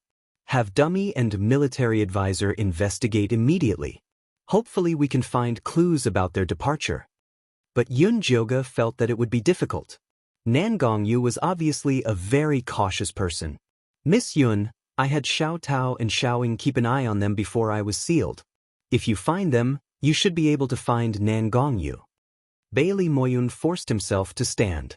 He felt dizzy after being sealed for so long. Nangong Li's face was pale, and he was also very tired. He almost fell on Xiao Chao when he stood up. If Xiao Chao had used her magic to support him, he wouldn't have fallen to the ground. Is there any use in having them watch Nangong Yu? Yunjioga frowned. Xiao Tao and Xiao Ying's levels were very low. How could Nangong Yu not notice them? The two of them awakened a new ability after entering the secret territory. They can absorb the aura of death and wrap it around their bodies without being discovered. Furthermore, Nangong Yu has never taken them seriously, so they've managed to hide themselves very well, Li explained in a hoarse voice. That's right. We're only in the Foundation establishment realm. Yu was very lax at first, even treating us as companions in front of the gnolls. Originally, we wanted to endure it and find a chance to escape, but Yu was too vicious. She used the food of the beastmen to spread her demonic aura, wanting to turn those pregnant women into magical creatures. We couldn't help but argue with her, and we were sealed in the crystal coffins. Bailey Moyun sighed. It was all his fault for being too impulsive. Fei, can you summon Xiao Ying and Xiao Tao? Yun Jioge lowered his head and asked Fei. He was originally a mother Gu and had a strong control over all Gu in the world. I'll try. Fei landed on Yun Jioge's shoulder and closed his eyes to feel. Soon, he felt a familiar fluctuation. There in the east, not far from us, Fei said, opening his eyes. Let's go. Shang immediately turned and left. Yun Jioge was about to leave with Xiao Chao when he saw that Li and Bailey Moyun were on the verge of collapsing. He gave them 2 more blood radishes and said, "This can replenish your spiritual power. You guys rest first, I'll send someone to pick you up later." Bailey Moyun and Li knew that they would only be a burden if they followed, so they did not force themselves. Yun Jioge quickly left with Xiao Chao. They saw Shang standing at the door and talking to the military advisor. When he saw them, he said, "I've already told the military advisor to take care of Li and Bailey Moyun. Leave the rest to them. Let's hurry and chase after Yu." "Well, I was ready," Dummy shouted from the side. "All right." Yun Jioge nodded and sat on Dummy's back with Shang and Xiao Chao. The group headed east. Fei had been searching for Xiao Tao and Xiao Ying with her eyes closed the whole time. Then she gave them directions. After flying for about an hour, Yun Jioge suddenly felt that this scene was somewhat familiar. This is the place where we dropped when we first entered the mystic realm. Shang's memory was better than Yun Jioge's. He pointed to a small hill in front of them and said, "This is where we met the leopard men and the lizard men." "That's right, this is the place." Yun Jioge also remembered. Could there be a reason why Yu moved them here? Xiao Tao and the rest are right in front. Fei directed Dummy to fly forward for another incense stick's time. Then, they saw a boundless forest of dead trees. The dark brown wasteland looked like a grayish-white sea. "They're right there." Fei pointed to the forest of dead trees. Yun Jioge opened his spirit eye and carefully observed the forest of dead trees. Other than a black deathly aura, there was nothing else. "Eyeball, can you see anything?" Yun Jioge took out the eyeball from Xiao Chao's pocket. What a fragrant smell. The eyeball stared at the forest of dead trees below with a lifeless expression. It looked like it could not control itself. "I can smell the scent of a devil's pool. You must have built a devil's pool below. Do you have a way to sneak us in?" Yun Jioge did not want to alert the enemy. It would be best if they could sneak in to check the situation. "Yes, there are many monsters in this forest of dead trees. You just need to catch them and put them on your body to hide your scent. However, after you defeat Yu, you must give me the devil's pool." The eyeball stated its conditions coldly. "What do you want the devil's pool for?" Yun Jioge looked at it suspiciously. "The devil's pool is the source of my power. If I can absorb it, I can improve my abilities." The eyeball pretended to be impatient. Yun Jioge had a good impression of this clever and tactful little monster. If he trained it well, it would be a good pet for Xiao Chao to play with in the future. But this fat eagle can't follow us in. The eyeball looked at Dummy in disdain. "Stupid beastmen who can't even speak properly will only ruin the plan." "Ow!" Dummy felt that it was being despised and immediately roared angrily. It wanted to spit a string of fireballs at it. "Alright, Dummy, you just wait outside." Yun Jioge patted Dummy's head and fed it a few spirit pills. Dummy immediately shut up in satisfaction. "Follow me." The eyeball's red pupil emitted a ball of light that fell on the forest. A dozen black monsters were attracted over and finally knocked out.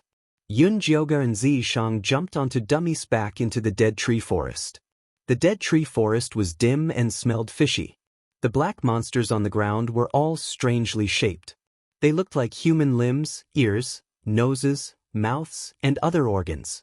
Yunjioge took out 2 cloth bags and put the black monsters in them. He handed one to Zishang. Xiao Tao and Xiao Ying are over there. Fei Fei squatted on Yunjioge's shoulder, its white wings pointing to the center of the forest. That's where the demonic aura is the thickest. The devil's pool must be there. The eyeball was very excited, as if it could already smell the demonic aura. It smells good. Xiao Chao also clapped her hands excitedly. The demonic aura was also very nutritious to her. If you find it, I'll give you half, the eyeball said generously. Half. Xiao Chao didn't care. Be good, Xiao. Rest first. Yunjioge put Xiao Chao into the demonic cauldron and tied the eyeball with moon spirit silk. We're so familiar with each other. Why are you still using this thing? The eyeball was very depressed. Before you form a contract with me, you're just a captive. Yunjioge wouldn't easily believe this guy. All right. The eyeball also knew that words were useless. It could only float forward obediently.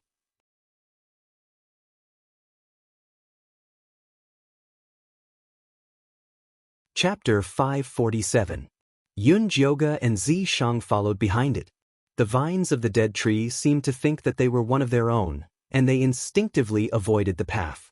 They came to the center of the forest unimpeded and saw a dead tree that covered the sky. The tree trunk was so thick that it would take at least a dozen people to wrap their arms around it. Xiao Tao and Xiao Ying are inside this tree, Fei Fei said affirmatively. The demonic chi pool is also below. The eyeball couldn't wait to stick itself to the dead tree and inject its demonic chi into it. The grayish-white tree bark split open, revealing a narrow gap. It was dark inside, and there was a light green staircase that extended downwards without an end in sight. Just as the eyeball was about to fly in, Yunjioge pulled it back. Aren't you afraid that there are traps inside? Even if there's a trap, it won't be for me. Why don't you let me go in and help you scout the situation? The eyeball blinked its grayish-white eyelids, revealing a complicated look of struggle and frustration. Yunjioge narrowed his eyes. This fellow was a little strange. He probably wouldn't come out after entering. Unfortunately, this spirit-forbidding land did not allow the use of spiritual power, so she could not sign a contract with the eyeball even if she wanted to.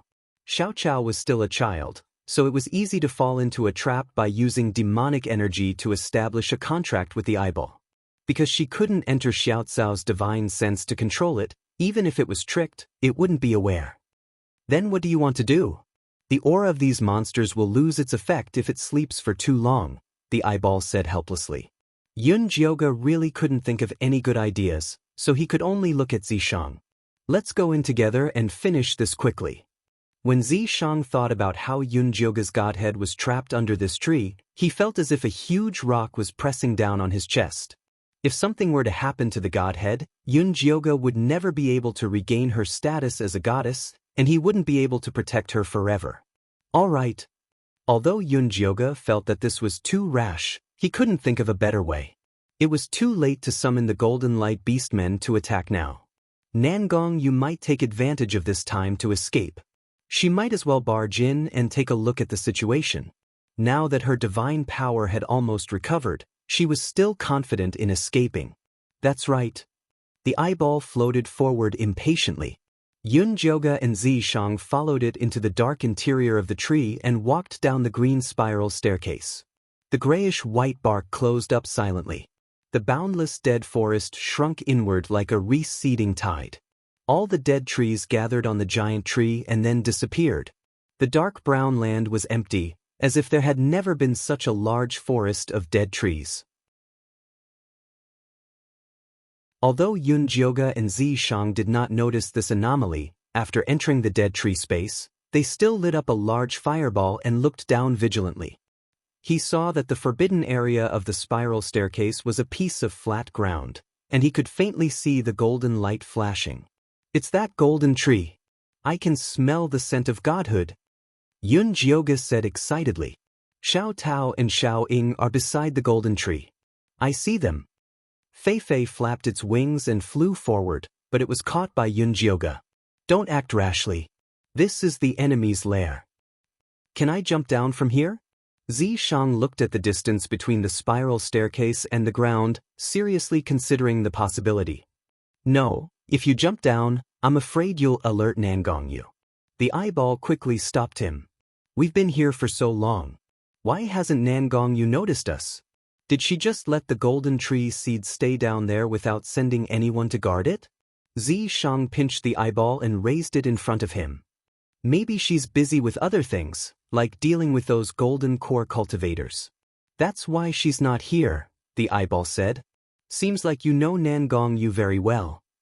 The corner of Xianxia's mouth curled up, but his eyes did not smile at all. This is just my guess.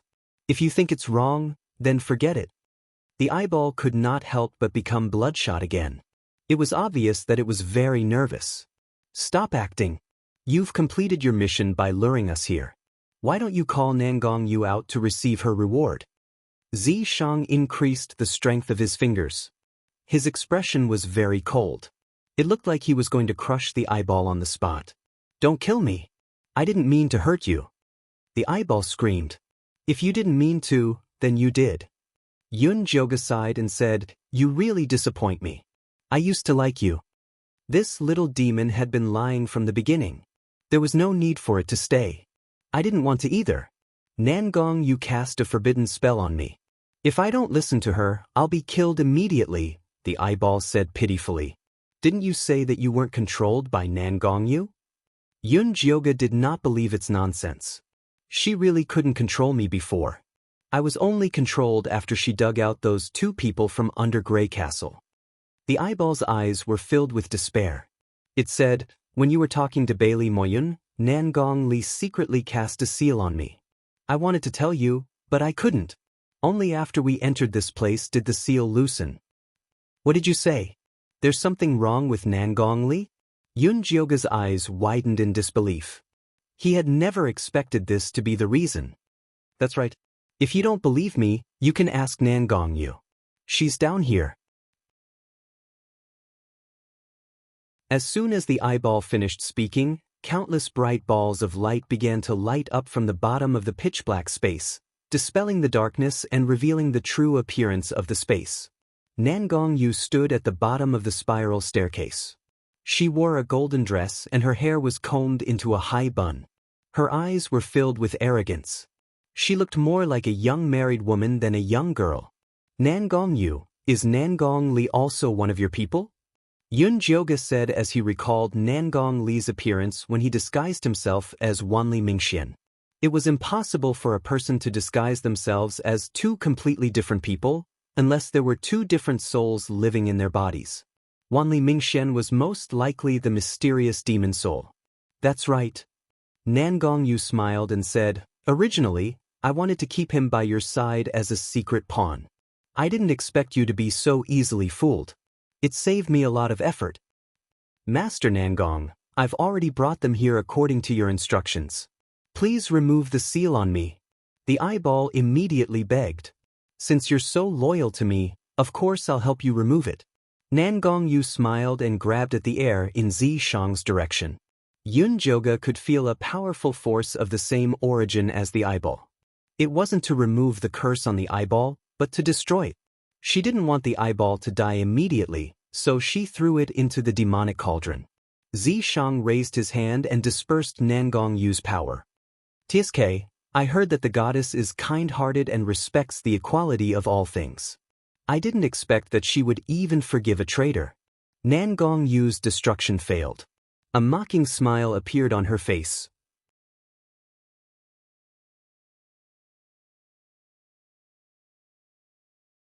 Chapter 548. Whether I'm kind or not has nothing to do with you. Where's my golden tree? Yunjioga opened his spiritual eye and saw a barrier around Nangongyu. The golden tree should be inside. It's right here. Come and get it if you can. Nangongyu waved her sleeves and the surrounding light fluctuated. A pitch-black demonic pool appeared on the empty ground. The black pool water bubbled, and the black mist that floated out formed the shapes of small demonic creatures. These small demonic creatures had strange shapes. Many of them looked like eyeballs with red pupils and gray eyelids. In the area where the monsters were gathered, there was a golden tree. The branches were bare and there were no leaves. Inside the tree was a man with an ordinary face. It was Li Wei. His hands were placed on his chest, as if he was guarding something. Yun Jioga knew that it was the catastrophe seal she had given to Li Wei.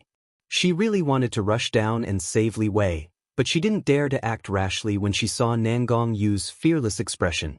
There's something strange about this space. Zishang grabbed Yun Jioga's hand and scanned the surroundings. Then he lowered his head to look at the spiral staircase. The Nether Ghost Formation. No wonder we had to take this spiral staircase. Yun Jioga looked over. The golden core cultivators from the 5 evil sects and 6 righteous sects were sealed inside the black stone slabs. Their heads were full of nether forbidding spirit needles and they were sealed inside in very strange postures.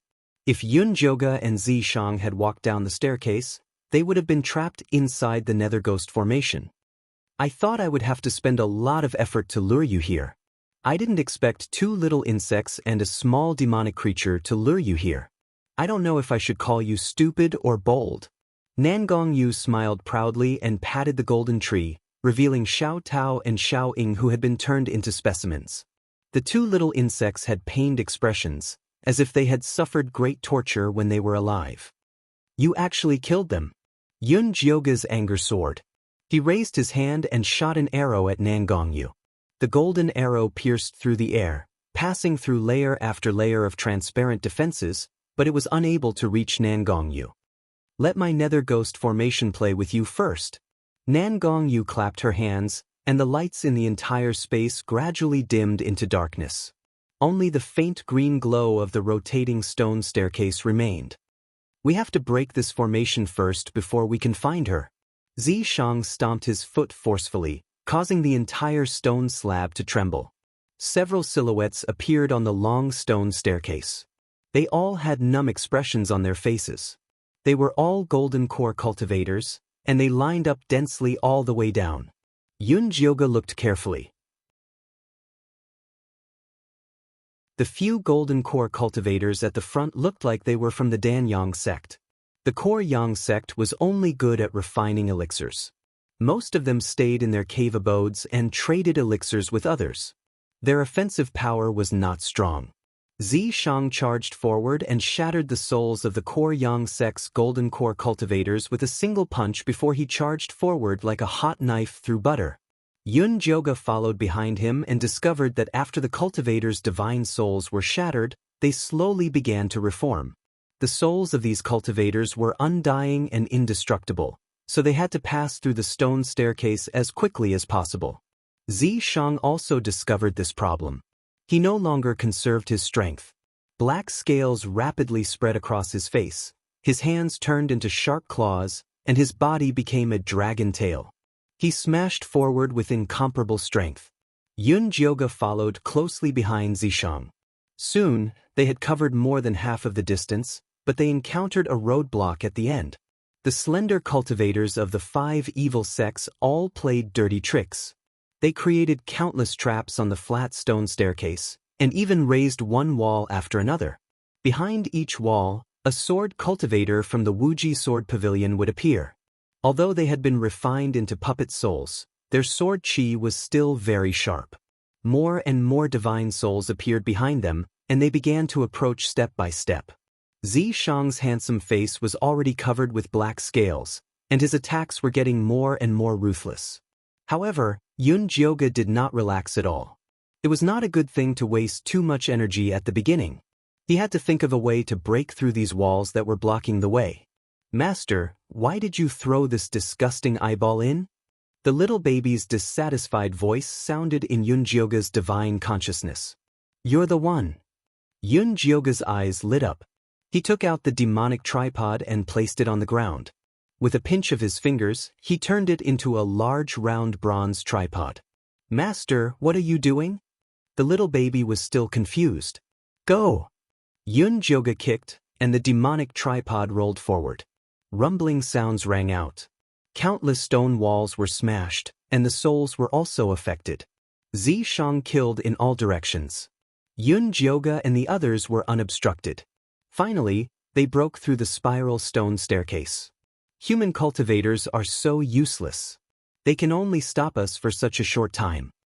Nangong Yu shook her head. Then she opened her mouth and sucked. All the divine souls sealed in the stone staircase flew into her mouth. Her body made banging sounds, and she actually rose from the ground. She turned into a 3-meter-tall monster. On her pitch-black face was a bloody mouth filled with sharp white teeth. She had 6 long arms, 2 thick legs, and a long tail behind her. It was filled with an ominous smell. Demon from outer space? Yun Jioga blurted out. What demon from outer space? Xianxia asked while blocking the monster's attacks. I remember now. The revelation of the catastrophe told me that there is a group of evil and powerful demons from outer space outside Songlan continent. They plunder resources everywhere. They forcefully opened the passage to Songlan continent and threw in the monsters they raised. Not only can these demonic creatures possess human bodies at will, they can also spread demonic chi like a plague. After all the living beings on Azure Waves continent have become filthy demonic creatures, they will come and take away the origin power of the continent. Everything will be destroyed. Yun Jioga wanted to smash her own head. How could she forget such an important thing? Back then, you used your physical body to mend the sky. Was it to seal that passage? Because Xianxia was too shocked, he was accidentally hit by the monster. He smashed into the wall and countless pieces fell. That's right. When I used my physical body to seal the demon passage, I found the key to open the passage. I sealed it with my divine spark and gave it to Li Wei, Yun Jioga said while dodging the monster's attacks. Then what are you waiting for? Hurry up and save Li Wei and destroy the key. Xianxia kicked the monster into a corner and tried to use his tail to entangle it. The monster roared madly, but it couldn't break free. Yun Jioga took the opportunity to rush to the side of the golden tree. He wanted to pull it out of the pool of demonic energy, but he found that it was as if it had taken root and couldn't move at all. At this time, the monster finally broke free from Xianxia's restraints and sent him flying with a punch.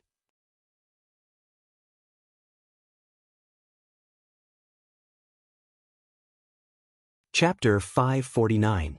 Xianxia landed next to Yun Jioga's feet, then bounced up and charged at the monster. After absorbing the power of those cultivators, the monster became extremely powerful and had strange methods. Although Xianxia was brave, he couldn't take it down in a short amount of time. Li Wei, can you hear me? Yun Jioga hit the golden tree with all her might. Li Wei's eyes were closed and he didn't respond. Yun Jioga looked at the pool of demonic chi beneath her feet and decided to release the Godhead seal to recover her god power before helping Li Wei. Yun Jioga bit her index finger and used her blood to write runes on the golden tree. This set of runes was created by her and it was the only way to release the seal. The golden red god blood slowly seeped into the golden tree. Li Wei's eyelashes began to tremble and the entire golden tree shook. Then there was a cracking sound. The broken pieces of the golden tree flew into the sky and gradually formed a heart-shaped godhead. Seeing this heart, the monster let out a crazy roar and wanted to rush over, but Xianxia's tail smacked it away. Yun Jioga reached out to grab the godhood, but she discovered that a figure was faster than her, grabbing the heartbeat and pulling it to the side. Li Wei, what are you doing? Yun Jioga stared at her most trusted subordinate and found that on his handsome face, there was a pair of black bottomless eyes. The pool of demonic chi beneath his feet that bound the golden tree had disappeared. Dear goddess, I've served you for so long and I've never introduced my name to you. I'm Ogre. Li Wei bowed to Yun Jioga with exaggerated movements. Who are you and when did you enter Li Wei's body? Yun Jioga was sure that when Li Wei was serving her, it wasn't this ogre. Or perhaps you prefer to call me the key to open the demonic channel. Ogre straightened up and the corner of her mouth pulled down, revealing a strange smile. You're the devil spirit of that key? Yun Jioga's pupils shrank. Everything had a spirit. That key had actually formed a devil spirit and harmed Li Wei who was in charge of it. That's right, your Godhead seal is indeed powerful. I used countless methods to control Li Wei to do 2 things. Ogre sighed and said.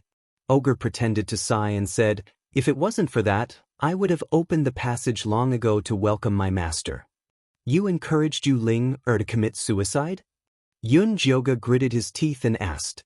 At that time, they were still wondering who had impersonated Li Wei to instigate Yu Ling. They didn't expect it to be the devil spirit transformed by the key. That's right. Although I did it very cleverly, Li Wei still noticed it and decisively sealed himself in this damned place.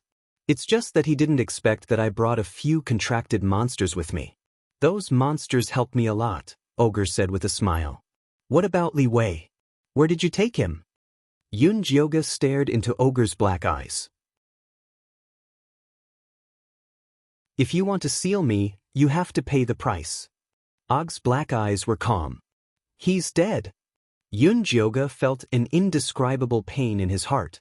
No, his soul is still sealed here. Why don't we make a deal? You open my body and I'll return him to you. Ogre pointed at his chest. There was a faint red humanoid glow there, emitting the aura of Li Wei's soul. He used the soul he sacrificed to add another layer of seal outside the key. Only Yun Jioga could undo it. Then you have to first return the godhood to me. Only then will I have the power to undo the seal, Yun Jioga said calmly. You want the godhood, sure, but you have to sign a contract with me first. Ogre played with the golden godhood in his hand and smiled. What contract do you want to sign? Yun Jioga raised his eyebrows. He already knew that the conditions this devil spirit proposed were ridiculous. Master-servant contract. I'm the master and you're the servant, Ogre said shamelessly. You, a devil spirit, want to be my master? Yun Jioga sneered. He slowly adjusted the god power in his hand and prepared to attack at any time. I advise you not to act rashly. This godhood isn't as strong as you think. Ogre squeezed the godhood hard and acted as if he was going to destroy it. At this moment, the monster that Zishang was entangled with was sent flying and charged straight at Ogre. Idiot! Ogre impatiently kicked the monster back to Zishang.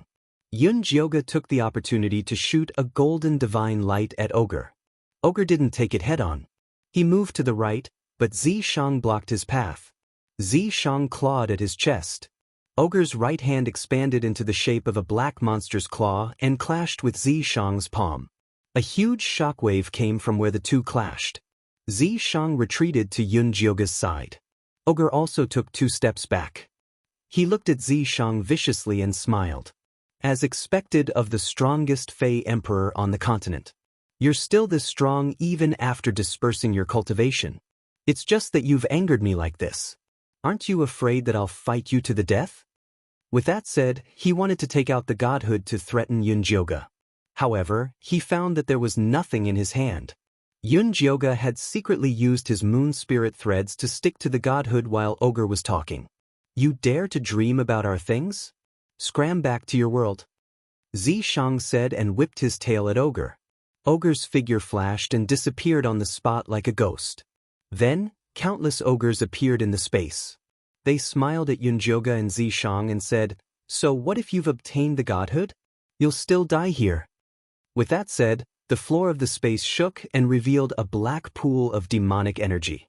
Countless beast and beastman corpses were soaking in the pool. The color of the pool water was very strange. It was thick and viscous. It gave off a smell even worse than the death swamp. Enjoy this black rain source. You'll definitely like it. Ogre's laughter echoed in the space. Ogre polluted the source energy of this mystic realm, which caused the black rain to descend. If I hadn't sealed the passage back then, he would have used the same method to destroy the source energy of the Azure Tide continent. Just as Yun Jioga finished speaking, the monster that Nangong Yu had transformed into accidentally fell into the black water. She was immediately corroded until not even her bones were left. We have to leave this place. That pool of black water is no joke. Zishang's right hand pierced through the wall. With Yun Jioga on his back, he climbed up. The ferocious black water was spreading faster than they could climb. Zishang quickly rushed to the top. However, he discovered that the exit door had already disappeared. Protect me. I'll absorb the godhood first. Yun Jioga instructed anxiously. He then swallowed the godhood into his stomach. The familiar power did not appear. The godhood in Yunjioga's stomach did not react at all. You're not the only one who knows how to seal things. Ogre's voice resounded in the space. A pair of pitch-black eyes appeared in the black water. They reflected a strange light as they approached Yunjioga.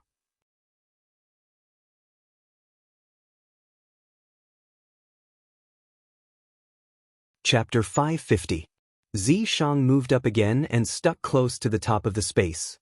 He vigilantly looked at Ogre, who was lurking in the black water. The entire space was filled with a disgusting smell. Black demonic chi seeped into his body through his pores, making him dizzy and powerless.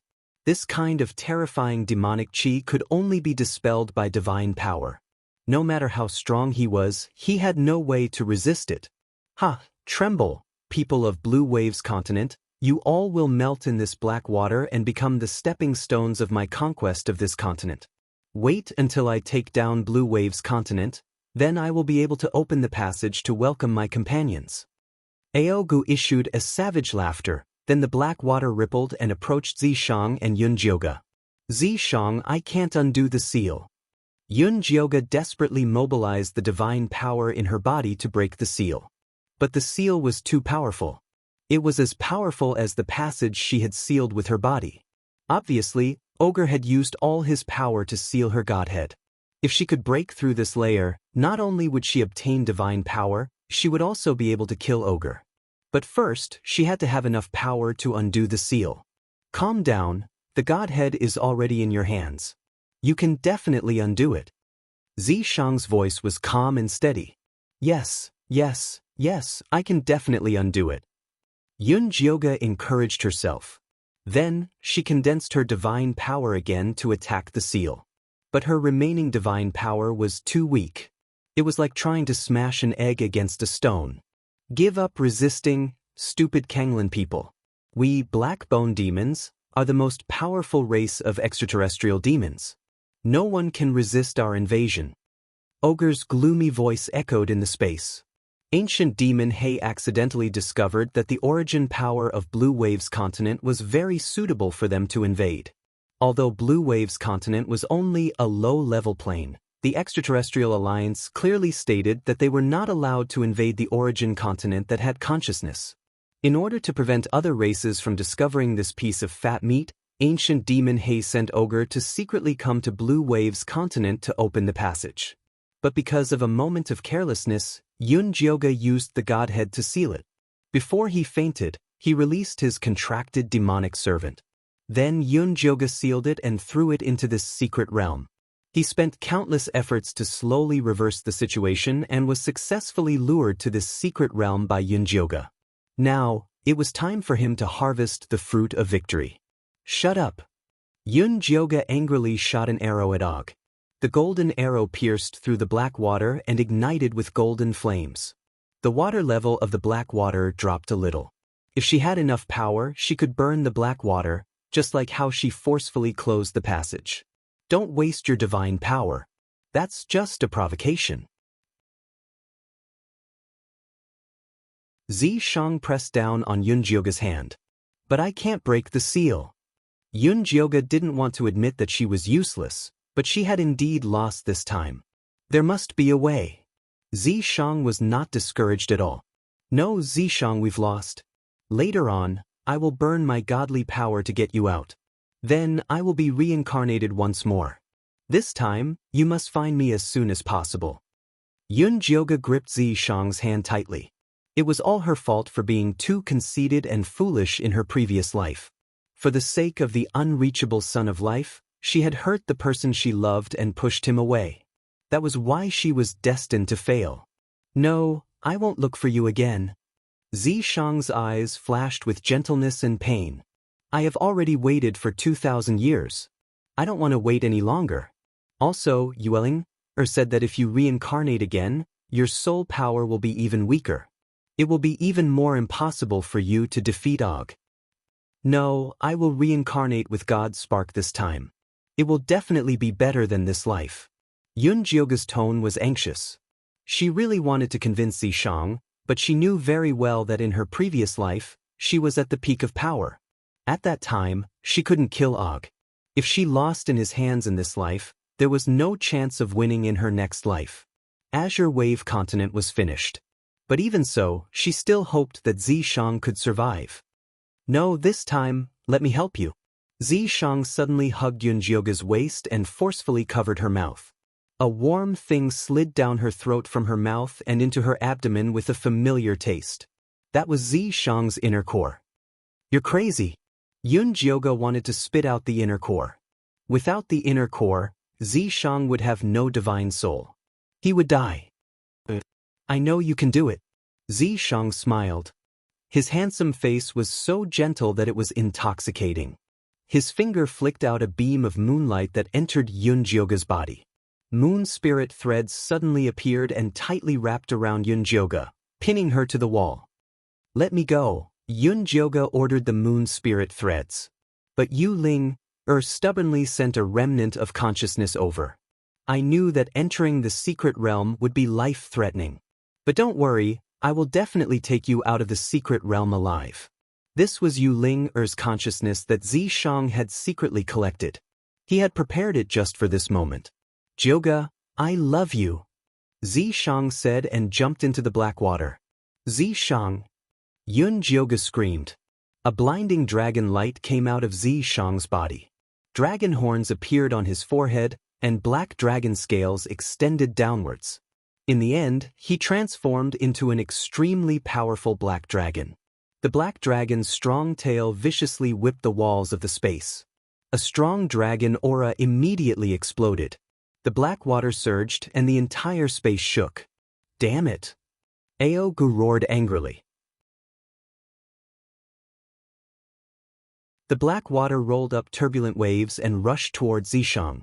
Moon spirit threads flickered with tenacious light and resisted the black water.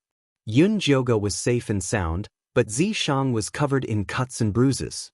The black water corroded his scales.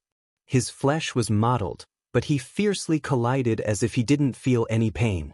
Blood spurted out from his forehead. The mighty dragon horn started to crack, but his dark purple pupils didn't waver. Raging flames spread from his eyes to his whole body. The bright red blood was like kerosene, burning his life just to help Yunjioga escape from the prison. The space had already started to collapse. Cracks started to appear. Just a few more collisions and it would collapse. Zishang, you madman! Aogu was mad. He really didn't expect that Zishang, a dignified dragon emperor, would do this for Yunjioga. If he really let Yunjioga escape from here, then all his plans would be for naught. He had to kill Yunjioga as soon as possible. Even if he couldn't get the divine power of Blue Waves Continent, he didn't care. Aogu once again sunk into the boiling black water. The black water split into two. On the left side, the black water turned into a rope and firmly tied Zishang. Zishang struggled with all his might, but he couldn't get rid of it for a while. On the right side, the black water condensed into a black arrowhead. Although this black arrowhead was only the size of a fist, it condensed a terrifying aura and shot towards Yunjioga with world-shaking momentum.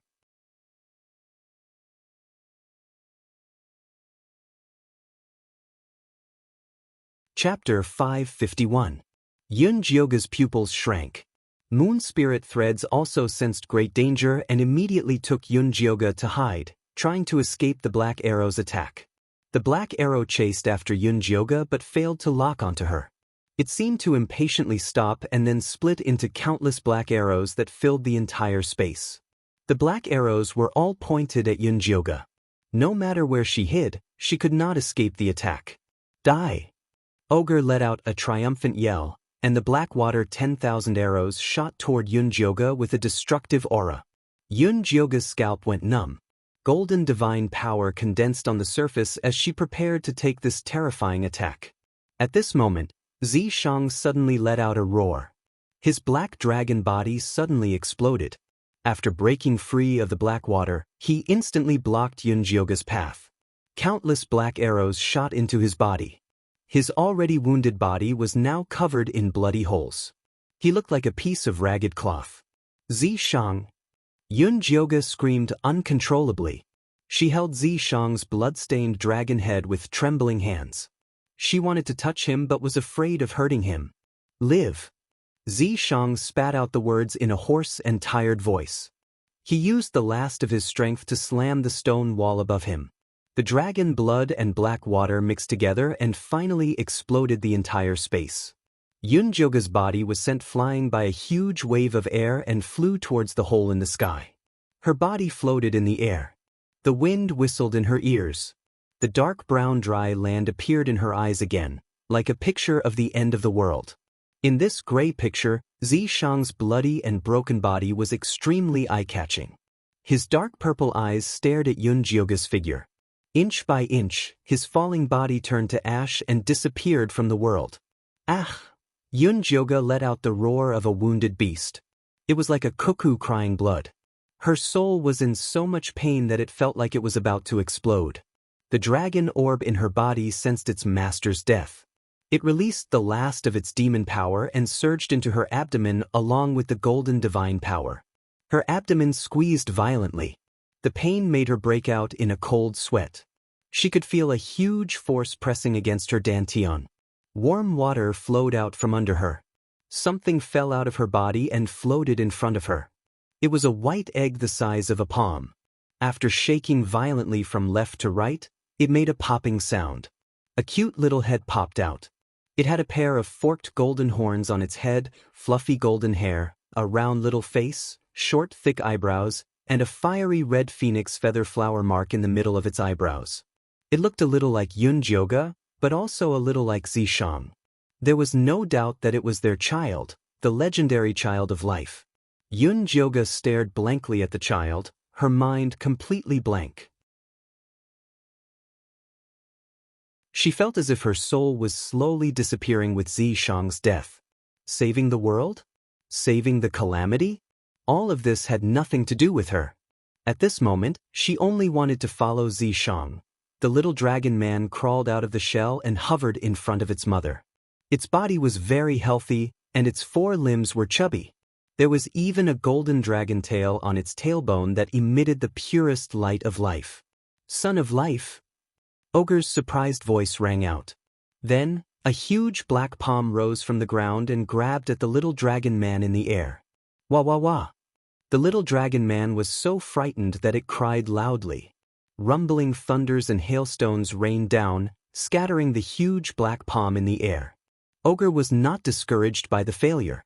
He gathered all the demonic aura in the entire mystic realm and condensed it into a black palm that was even bigger and scarier than before, grabbing at the little dragon man.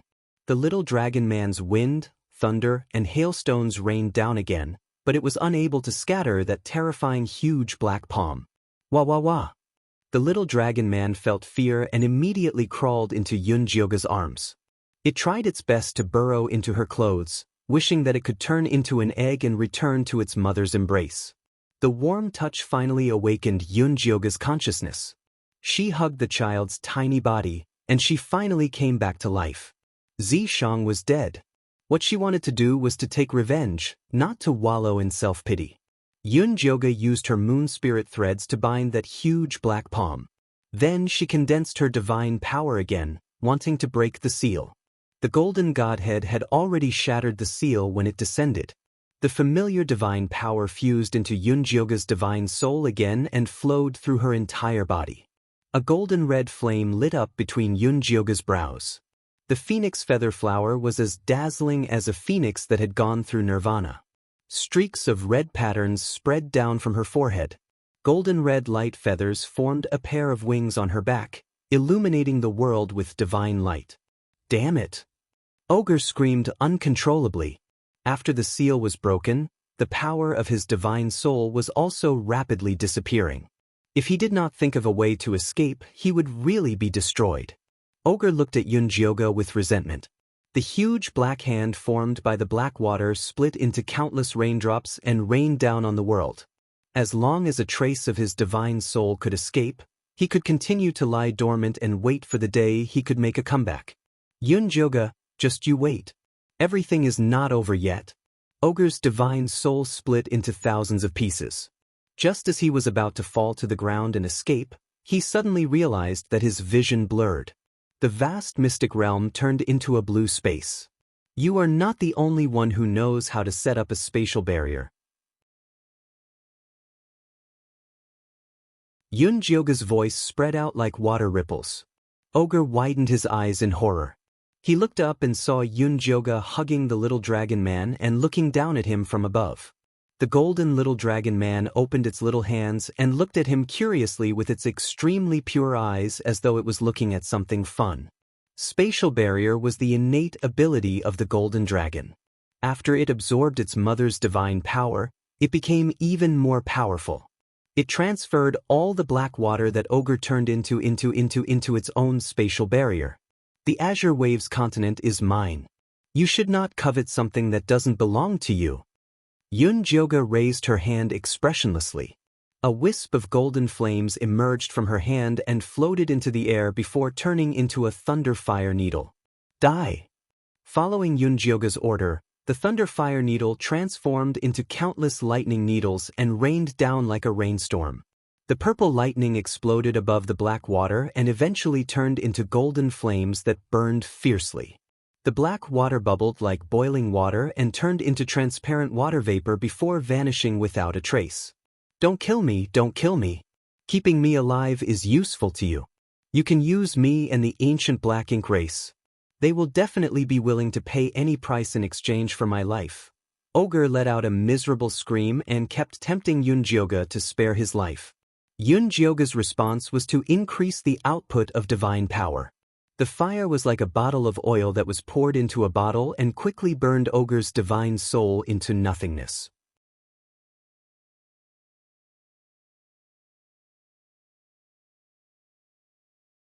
Chapter 552. The little dragon man regretfully watched its new toy disappear in the space. It patted its chubby hands and hugged its mother's neck. It tiredly rested its head on her shoulder. Yunjioga hugged the little dragon man tightly and came to the huge pit where Xianxia had died. She smelled Xianxia's remaining scent in the air. Her legs gave way and she collapsed to the ground. Her mind was even more blank. The little dragon man muttered and then pulled Yunjioga's hair. Then the black demonic tripod fell and almost hit Yunjioga's toes. Master, don't be sad. I used the soul-returning wood to collect Lord Xianxia's soul. The little baby's urgent voice sounded in Yunjioga's consciousness and immediately pulled her soul back. Where? Yunjioga's voice couldn't help trembling. Here. The little baby pointed at the soul-returning wood planted in the space. There was a quiet black dragon inside the red mist-like wood. It was undoubtedly Xianxia's soul. Xianxia. Yunjioga's consciousness sank into the demonic tripod and formed a small person. It pounced at the soul-returning wood and called, Jioga, are you okay? Xianxia opened his eyelids. His pupils reflected Yunjioga's figure. I'm fine. I've already killed Ogre. How are you now? Yunjioga reached out to touch Xianxia but passed through his soul. My soul is very weak. You have to undo the seal of the palace and put my soul back into my body. Back then, Yunjioga had sealed the palace after mending the sky. Xianxia's soul had reincarnated with her and left his body in the palace. I'll definitely take you back to the palace. As long as Xianxia could survive, it wouldn't be a problem to take him to the outer world to find otherworldly demons, not to mention back to the palace. Okay. Xianxia's eyelids grew heavier and his voice weaker. Although he hid in the soul-returning wood at the critical moment, he was still exhausted and had no strength to speak. Master, don't worry. I'll take good care of Lord Xianxia. The little baby smiled obsequiously. After wandering outside for so many years, he could finally return to the palace. I'll leave him to you. If anything happens to him, I'll ask for you, Yunjioga said sternly. Yes. The little cute baby's face was serious and taut as he promised to complete the task. Although Yunjioga really wanted to stay in the demonic tripod with Xianxia, there were still many things waiting for her outside. Yunjioga left the demonic tripod and saw that the little dragon man had already fallen asleep with its arms around her neck. Good boy.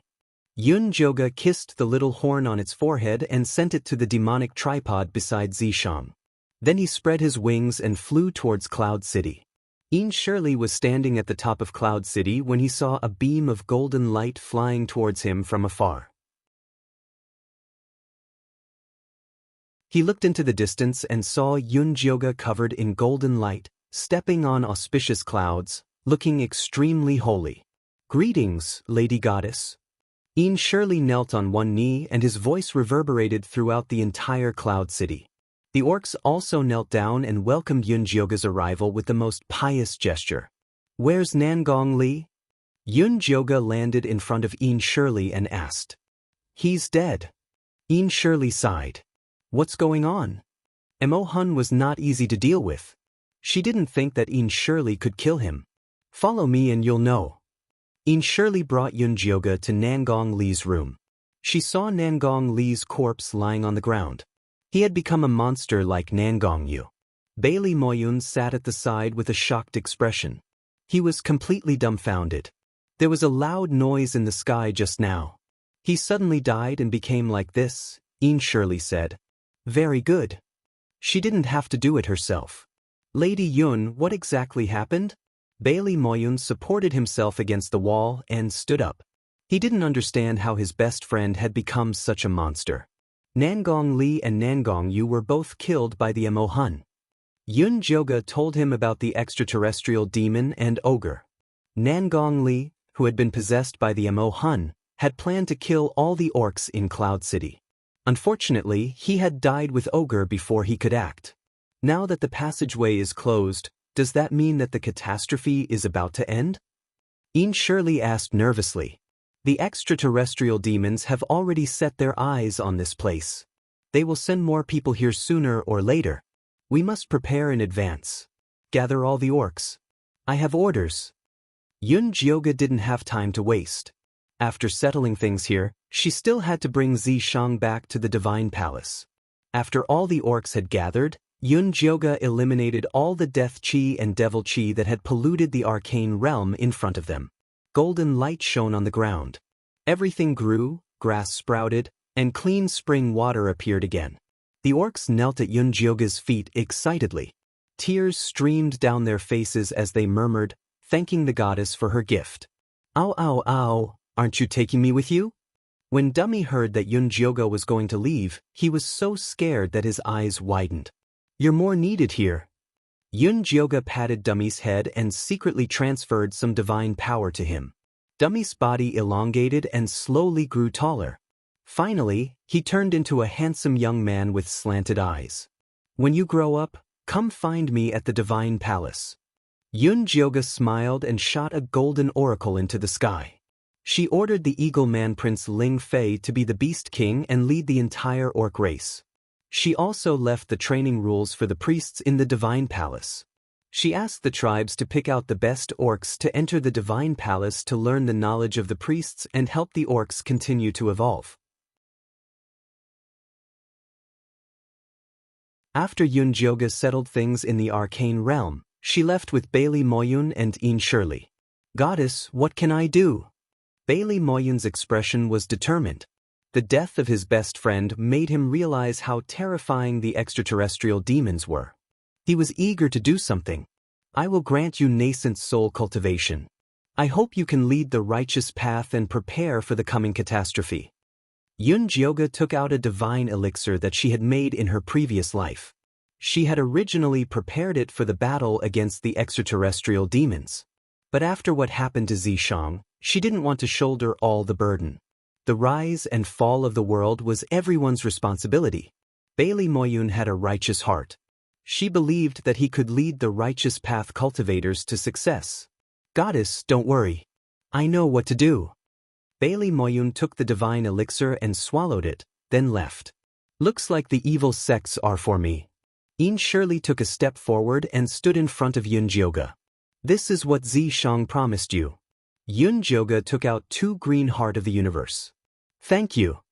Ian Shirley didn't say anything heroic. He had been taught by Sanskrit. He had long regarded saving the world as his responsibility. After Ian Shirley left, Yunjioga went to the 100,000 Mountains to find Ju Nichen, Luo Tian, and Yiyu. She told them about the extraterrestrial demons and gave them divine elixirs as well. "Miss, will we be able to see you again?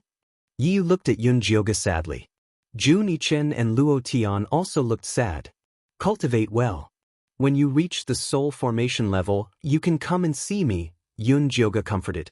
Where do you live? How can we find you? Yi Yu immediately perked up. I live in the Kunlun Mountain Divine Palace. That night, thunder suddenly rumbled in Kunlun Mountain. Golden light shone brightly within a radius of 100 kilometers. The phantom of flying dragons and dancing phoenixes enveloped the entire earth. The golden heavenly gate faintly opened. A golden light pillar shrouded Kunlun Mountain. A holy and beautiful woman slowly rose from the golden light pillar. From then on, countless legends were left in Blue Wave's continent.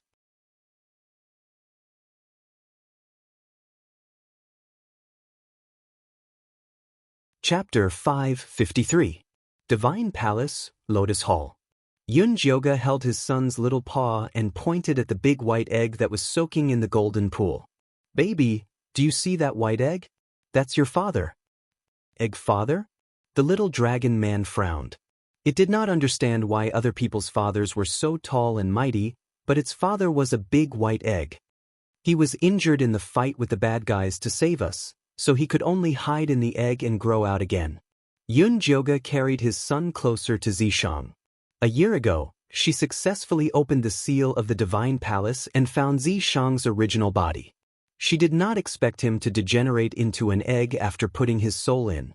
Wan Sha said that Zishang was too exhausted to maintain his demon form and needed to absorb more power to transform again. She could only put Zishang's egg in the lotus pool and wait for him to be born again. Bad guys, kill them. The little dragon man waved his little paw angrily. He still remembered the big black hand he saw when he was born. We've killed the bad guys. All right, you should go take a nap and say good afternoon to father. Yun Jioga grabbed his son's little paw and waved at Zishang.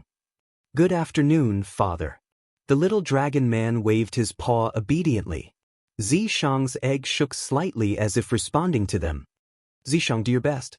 We'll visit you again later.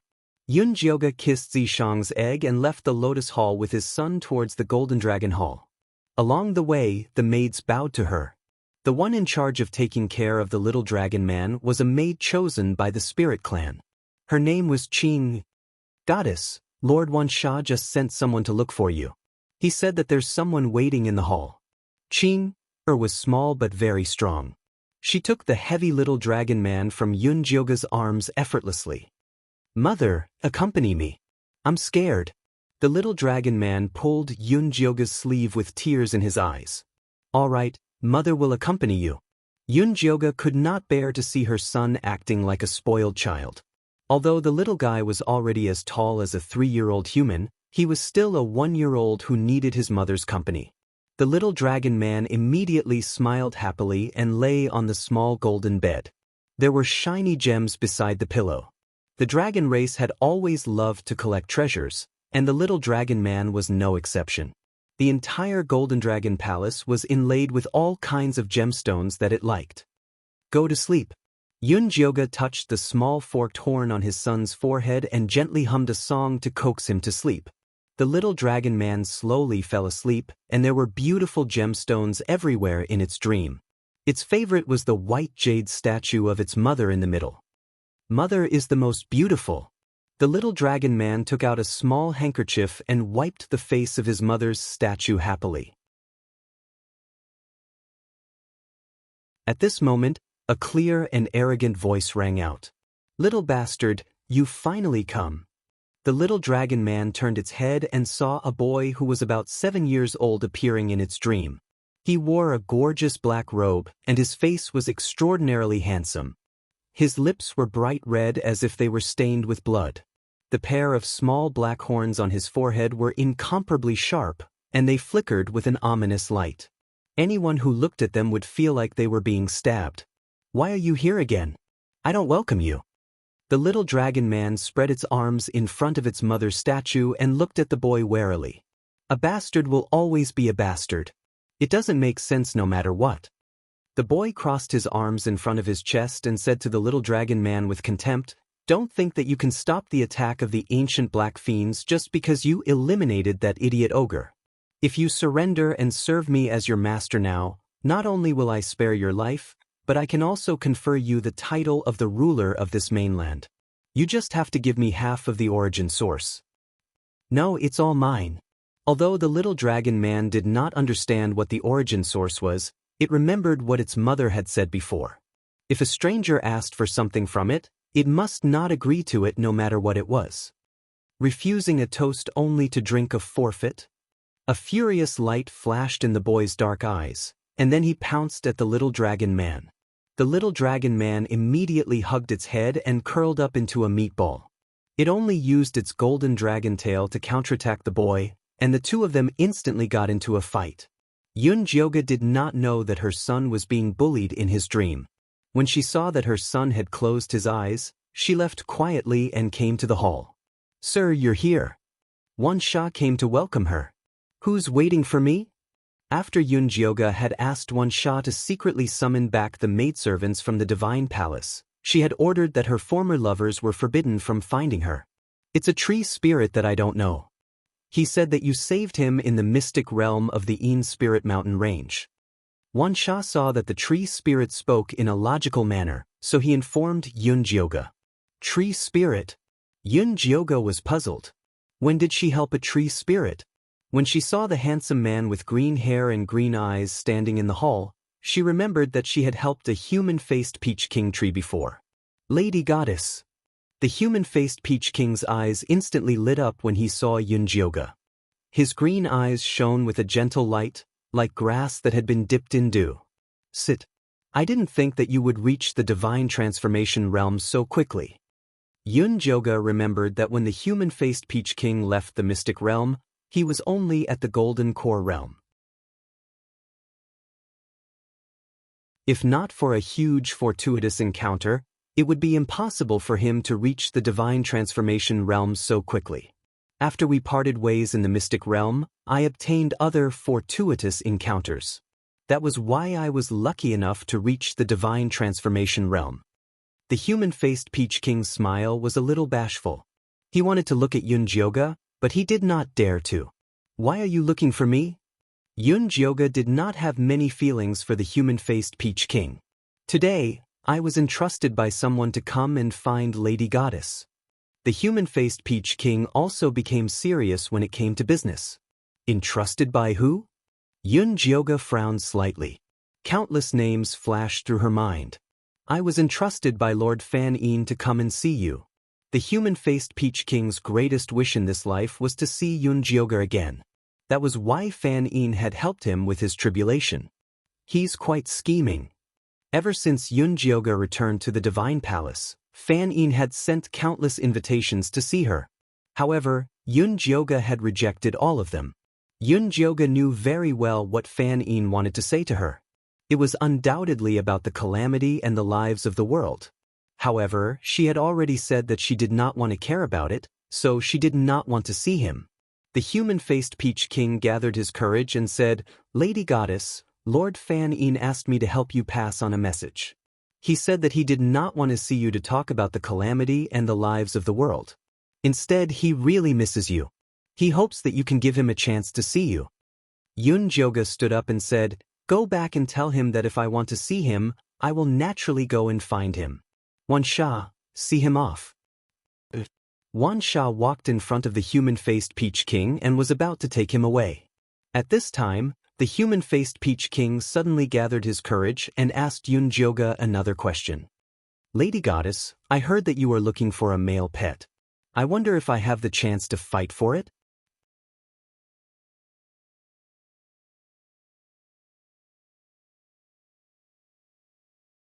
Chapter 554. Hearing this, Xianxia narrowed his phoenix eyes and asked in an unfriendly tone, "Who told you this?" The human-faced peach king had just ascended, so he should not know about the foolish things he had done in the past. It was also impossible for Sanskrit to tell him this. "It was Demon King Hua Manchu who told me." Seeing Xianxia's ugly expression, the human-faced peach king knew that the information he had received was wrong. He was curious as to why Hua Manchu, with his cold and indifferent face, would tell him such a private gossip. "Is that guy courting death?" He actually dares to spread such nonsense. Although Yunjioga gritted his teeth, he could not vent his anger on the human-faced Peach King. He could only say, "Don't listen to his nonsense. My harem already has a master." I misunderstood. The human-faced Peach King was ashamed. His white face instantly turned red, and he was so nervous that he did not know where to place his hands. The divine world of the Azure Wave continent is not a peaceful place. You should be more careful in the future. Don't trust others so easily. Looking at their past relationship, Yunjioga kindly gave the human-faced Peach King a suggestion. Lady Goddess is right. The human-faced Peach King nodded repeatedly. He treated Yunjioga's words as the truth, deeply imprinting them in his heart. Please. Wansha raised his hand impatiently. If he had known that the tree spirit was Sanskrit's envoy, he would not have let him in. Yes, Lady Goddess. I'll take my leave first. The human-faced Peach King left dejectedly with the shattered peach heart. After Wansha sent the human-faced Peach King away, he quickly returned to Yunjioga's side. Didn't I tell you to send a message to abolish the Divine Palace's order to accept male pets? Yunjioga asked while suppressing his anger. This subordinate has already sent your order, but they do not believe me. I can't do anything about it. Wansha felt very sullen. Those fellows were all extremely stubborn and did not believe his words. They even wanted to ask the Lady Goddess face to face. Damn it. Yunjioga truly regretted the absurd decision she had made back then. Although she had already absorbed the divine spark, her divine power had not completely recovered. Furthermore, she did not have the face to go out and clean up that mess. In her previous life, she was emotionless. No matter who fell in love with her, her heart could not be shaken. In this life, she suddenly woke up and did not have the face to face those male pets whose hearts she had hurt. Should we spread the news about the crown prince? Wansha suggested. Back then, Yunjioga had taken in a male pet in order to give birth to the child of life. Now that she had a child, she no longer needed a male pet. No, Long Er's identity must be kept a secret. Yunjioga flatly refused. After she returned to the Divine Palace, she shut herself in and didn't go out. Even the palace maids were replaced by puppets. This was to prevent Long Er's identity from being revealed. Long Er was too young, and Zishang had not recovered. She was afraid that she would not be able to protect them.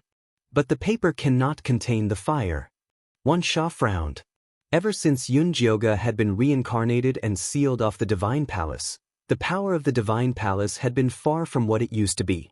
Although he had brought back 500 demons to protect him, it was difficult to stop those people from tracking him down. Let's talk about it when the time comes. Zishang needed time to recover, and she also needed time to recuperate. If she hid it now and didn't let others see through her, it would save her a lot of trouble. Fine. What do you plan to do with the Fairy Empress? That guy deliberately spread the news. He clearly wants to go against the Divine Palace. Wansha was also annoyed by him. How long can the Lotus Hall's spirit water last? Yunjioga asked. About 3 more months. The spirit water was a tribute from the previous flower fairies. Zishang had almost used up all of it. If she wanted to continue, she would have to find the flower fairies, but everything about the flower fairies was under the Fairy Empress' control. Make the arrangements. I will go to the fairy forest to find Hua Manchu tonight. Yunjioga sighed heavily. The flower spirit dew was necessary for Zishang's recovery. She had to see the Fairy Empress. Do you want me to go with you? Wansha was worried that Hua Manchu would mess around. No, you stay and look after the Divine Palace. Yunjioga shook her head. The only person she could trust now was Wansha. Then what about the little prince? It will take at least 2 days to go from the Divine Palace to the fairy forest. We can't coax him. Wansha had experienced the little prince's loud voice. This child was too attached to his mother. If he didn't see his mother when he woke up, he would cry his heart out. When the time comes, I will give him 3 days of peace. Yunjioga made up her mind. Usually, newborn dragons spent their puberty in sleep, but her son did the opposite. He did not like to sleep at all. Every time, she had to coax him to sleep. It was not good for his body. She usually spoiled him and could not bear to scold him. This time, she would take the opportunity to let him have a good rest. Okay, then I will prepare the carriage now. Wan Sha bowed and retreated. Yun Jioga sat in the main hall for a while, then walked towards the Golden Dragon Palace. Do was preparing to boil the spirit dew for the little master to drink. When she saw Yun Jioga coming in, she quickly bowed. Is the little prince awake? Yun Jioga asked in a low voice. The little prince is sleeping soundly today. He has not woken up yet. Qing also replied in a low voice. Okay, go do what you need to do. Yun Jioga slowed down and walked towards the inner hall. Her long red dress fluttered on the white jade tiles, emitting a unique fragrance. The little dragon man was fighting with the little boy in its dream. It had developed to the point of grabbing its hair and pinching its nose. The moment it smelled its mother's unique fragrance, it immediately kicked the little boy who was on top of it and got up from the ground. My mother is back. I'm not playing with you anymore, the little dragon man said while panting. Don't go. I haven't had my fill yet. The little boy widened his eyes and reached out to pull the little dragon man. Who cares about you? The little dragon man made a face at the little boy and immediately disappeared. The little boy stomped his feet angrily, but he was helplessly expelled by the little dragon man's dream and returned to his body. Your Highness, you are awake? The demonic servant Liar's careful voice sounded in the bedroom. He slowly opened his eyes, and what he saw was a curtain made of sea crystal silk. The demonic patterns on it were like twinkling stars. The little boy lifted the black blanket covering his body and drifted away from the large bed to sit on a wheelchair made of Hades' white bones. His bedroom was very spacious and could accommodate 500 people at the same time. The walls were as deep as the deep sea, and only the moonstones embedded in the walls emitted a faint glow. At this moment, the demonic servant Liar was kneeling on one knee on the ground. His tall body, which was covered with black scales, was even taller than him who was sitting. Liar, have Father Emperor and Mother Queen returned? The little boy waved his hand and a blanket embroidered with demonic spirit flowers flew over and covered his numb leg. Replying to Your Highness, King and Queen have not returned yet, Liar replied in a muffled voice. Then, have you found the way to Blue Wave's continent? The little boy used his hand to push the white bone wheelchair to the front of Liar.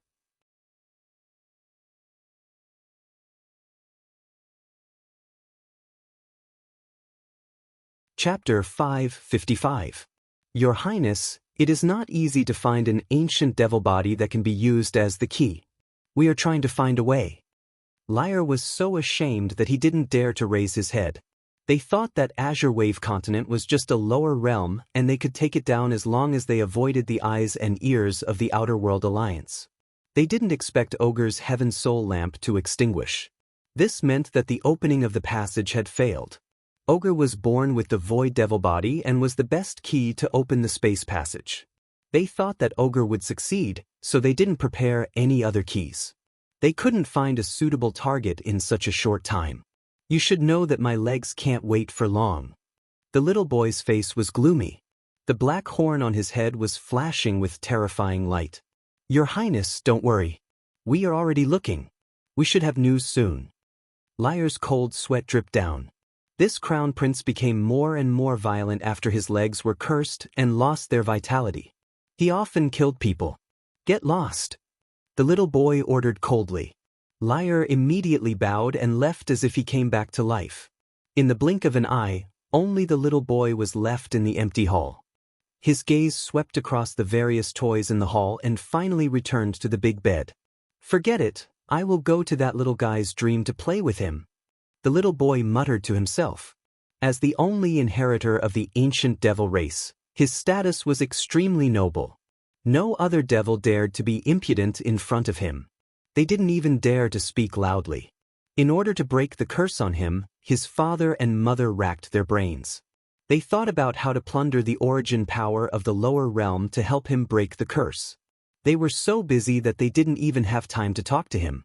Because of his curse, he could only live in this dark deep sea demon palace. The demonic servants that served him would only tremble when they saw him. They were completely uninteresting. Until he entered the dream of the little dragon man to investigate the cause of Ogre's death. This was the first time someone dared to quarrel with him. It was a new feeling. He wanted to continue trying. After the little dragon man woke up, it hugged Yunjioga's neck and cried, "Mother, there is a bad guy in the dream who always comes to find trouble with me. He wants to steal my treasure." "What does the bad guy look like?"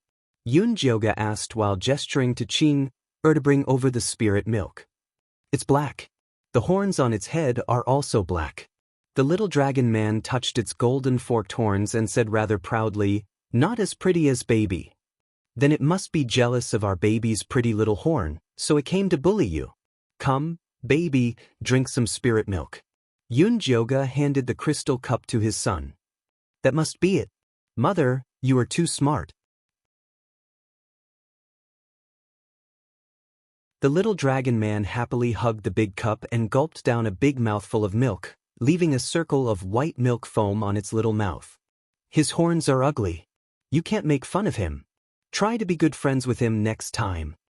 Yunjioga picked up the soft silk handkerchief to wipe his son's mouth, not realizing what he had said at all. "All right." The little dragon man nodded reluctantly. He was a good baby and would do whatever his mother said. "All right, after you're done drinking, go find the little cute baby and Feifei to play with."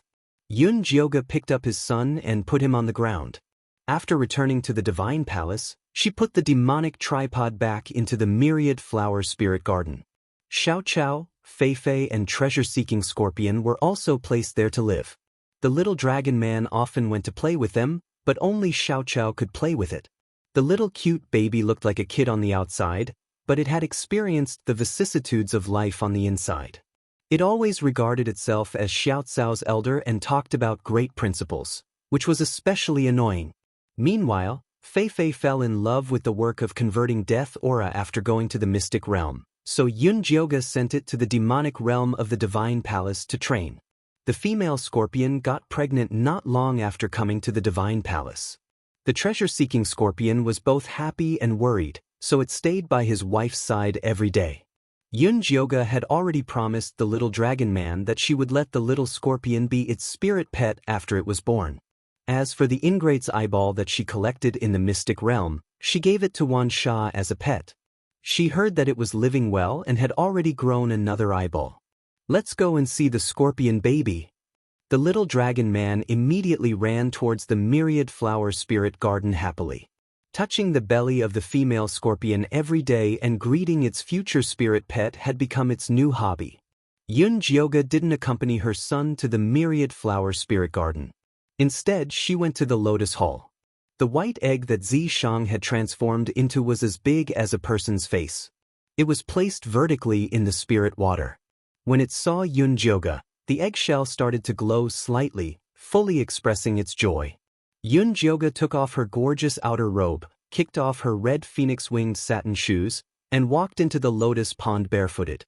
She hugged Zishang's egg and told him about the visit of the human-faced Peach King. "That Fanine guy is really annoying. I already said that I don't care about the matters of the mortal world, but he still keeps nagging me." Yunjioga's tone was slightly irritated.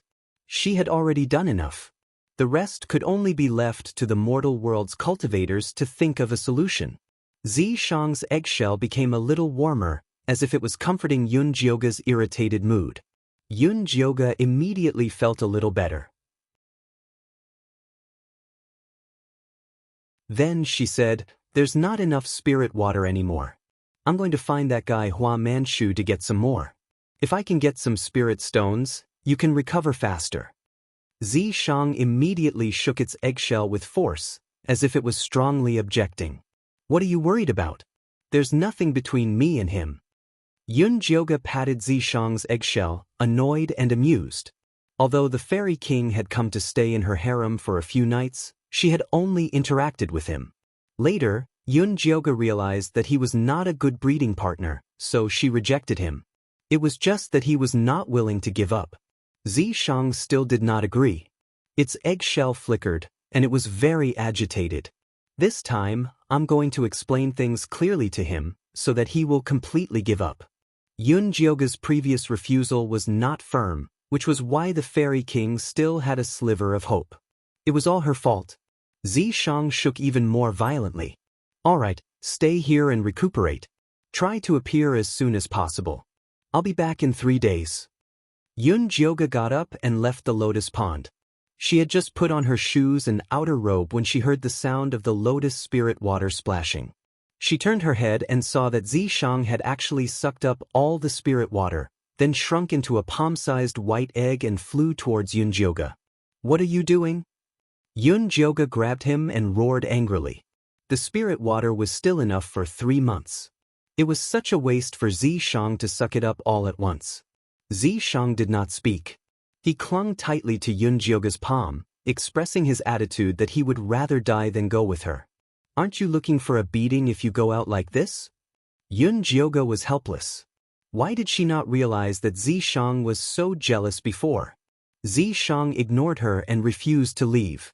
He would not let his wife meet her former lover alone. You can come with me, but don't mess around. Yunjioga saw that the lotus pond water had dried up. There was no point in keeping Zishang. Since he was worried, she could only bring him along. Hopefully, this trip would go smoothly.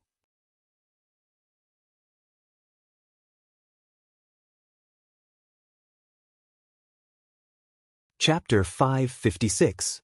Yunjioga put the purple deceased sword in his arms and went to Myriad Flower Spirit Garden to find his son.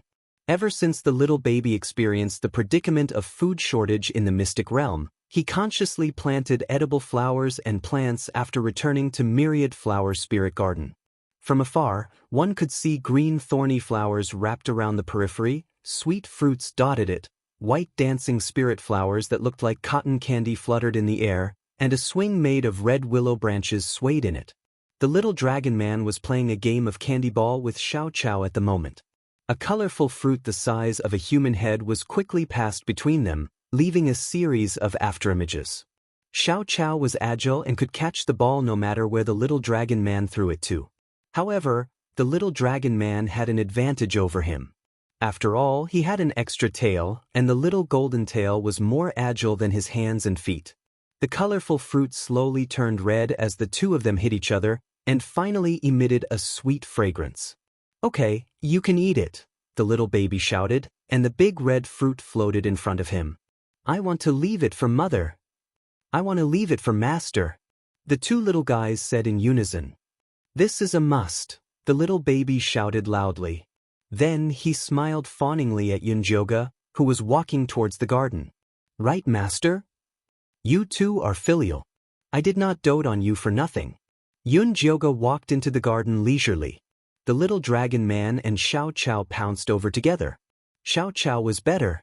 The sweat turned into demonic aura and returned to her body, and not a single bit was wasted. However, the little dragon man seemed to be fished out of the water. The golden sweat dripped into the soil and was quickly absorbed. What fruit is this?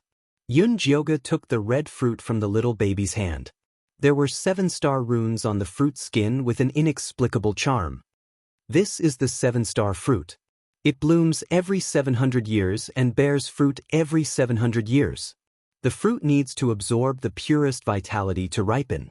This was planted by the little baby in Myriad Flower Spirit Garden a long time ago. It happened to ripen when he returned this time, so he caught the two little guys to help. How many more 7-star fruits do you have here? Yunjioga remembered that the fairy empress Hua Manchu once said that the 7-star fruit was helpful to his cultivation technique. He could use this to exchange for the flower spirit water.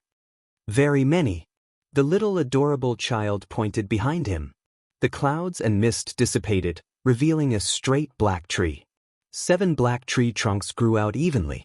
There were no leaves on them, only colorful fruits hanging on them. They shone like small lanterns. There were at least 1,000 of them.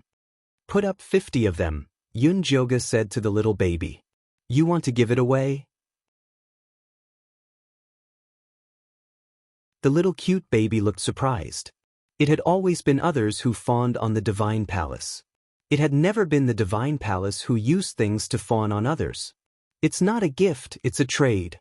Yun Jioga told her that he wanted to exchange the 7-star fruit with the Fairy King for the floral fairy water. Can't we just let them pay the tribute? The little cute baby didn't understand. It was their honor that the Divine Palace wanted to use their things. Not good. Yun Jioga glared at the little baby. Things were different now.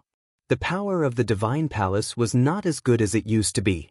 Sooner or later, it would lead to a disaster. All right. The little cute child curled his lips and waved his hand. 57-star fruits flew over and fell into a basket made of red willow branches. Are we going to trade this too? The little dragon man looked at the red and fragrant fruit reluctantly. It took him and Xiao Qiao a lot of effort to make it ripe. Even his mother hadn't tasted it yet. No, we'll eat this ourselves. Yun Jioga broke the 7-star fruit. The seed inside was like a condensed ruby, emitting pure energy. The little cute child didn't eat it. The big part was eaten by the little dragon man and Xiao Qiao, and some was left for the treasure-seeking scorpion couple. Just bring 10 of them to exchange for it. After Yun Jioga ate it, he immediately changed his mind. A fruit full of energy like this could make a mortal cultivator soar into the sky. 5 is enough. The floral fairy water isn't something valuable.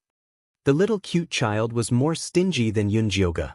The income of the Divine Palace was too low now, so he had to save money.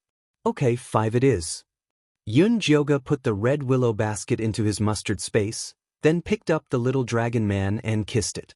Baby, it's time to take a bath and sleep. Xiao Qiao, cute child, I'll come and play with you tomorrow.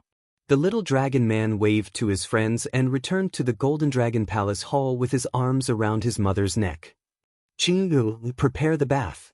The little prince is going to take a bath later. Yun Jioga instructed. Smashing was drenched in sweat, so its scales had to be washed properly. Ching immediately retreated. Yun Jioga accompanied the little dragon man for dinner and took him to the bath. The golden bath was inlaid with 4 diamond-studded dragon heads that could spray water. The bottom of the pool was shining, reflecting the warm water with a golden glow. The little dragon man jumped into the water with a bang, creating a huge splash. Then, it swam happily in the pool, having a great time.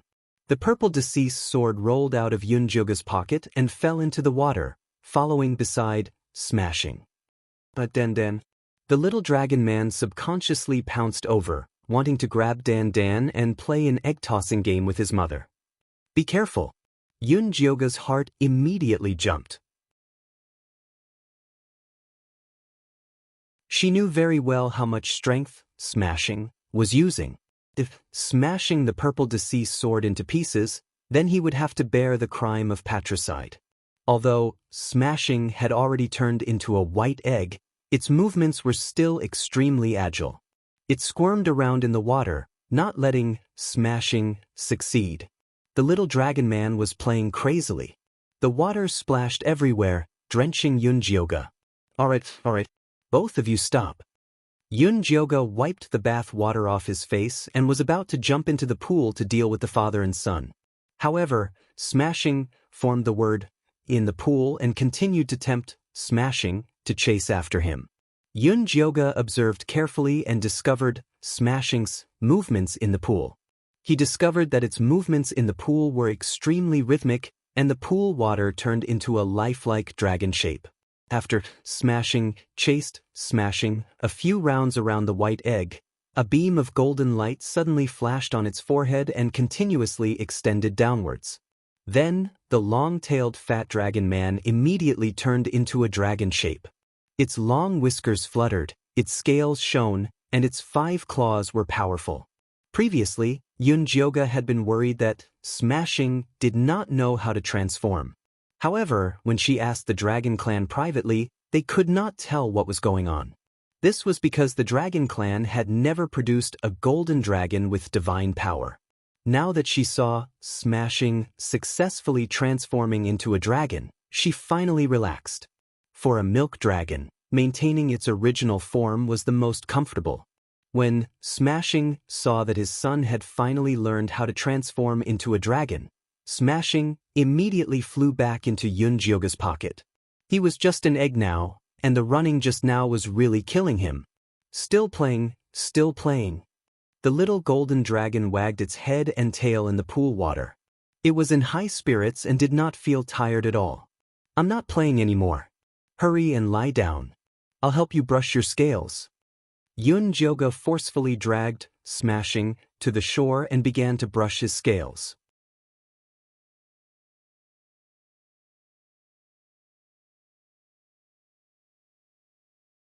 Chapter 557. Jioga's movements were very gentle.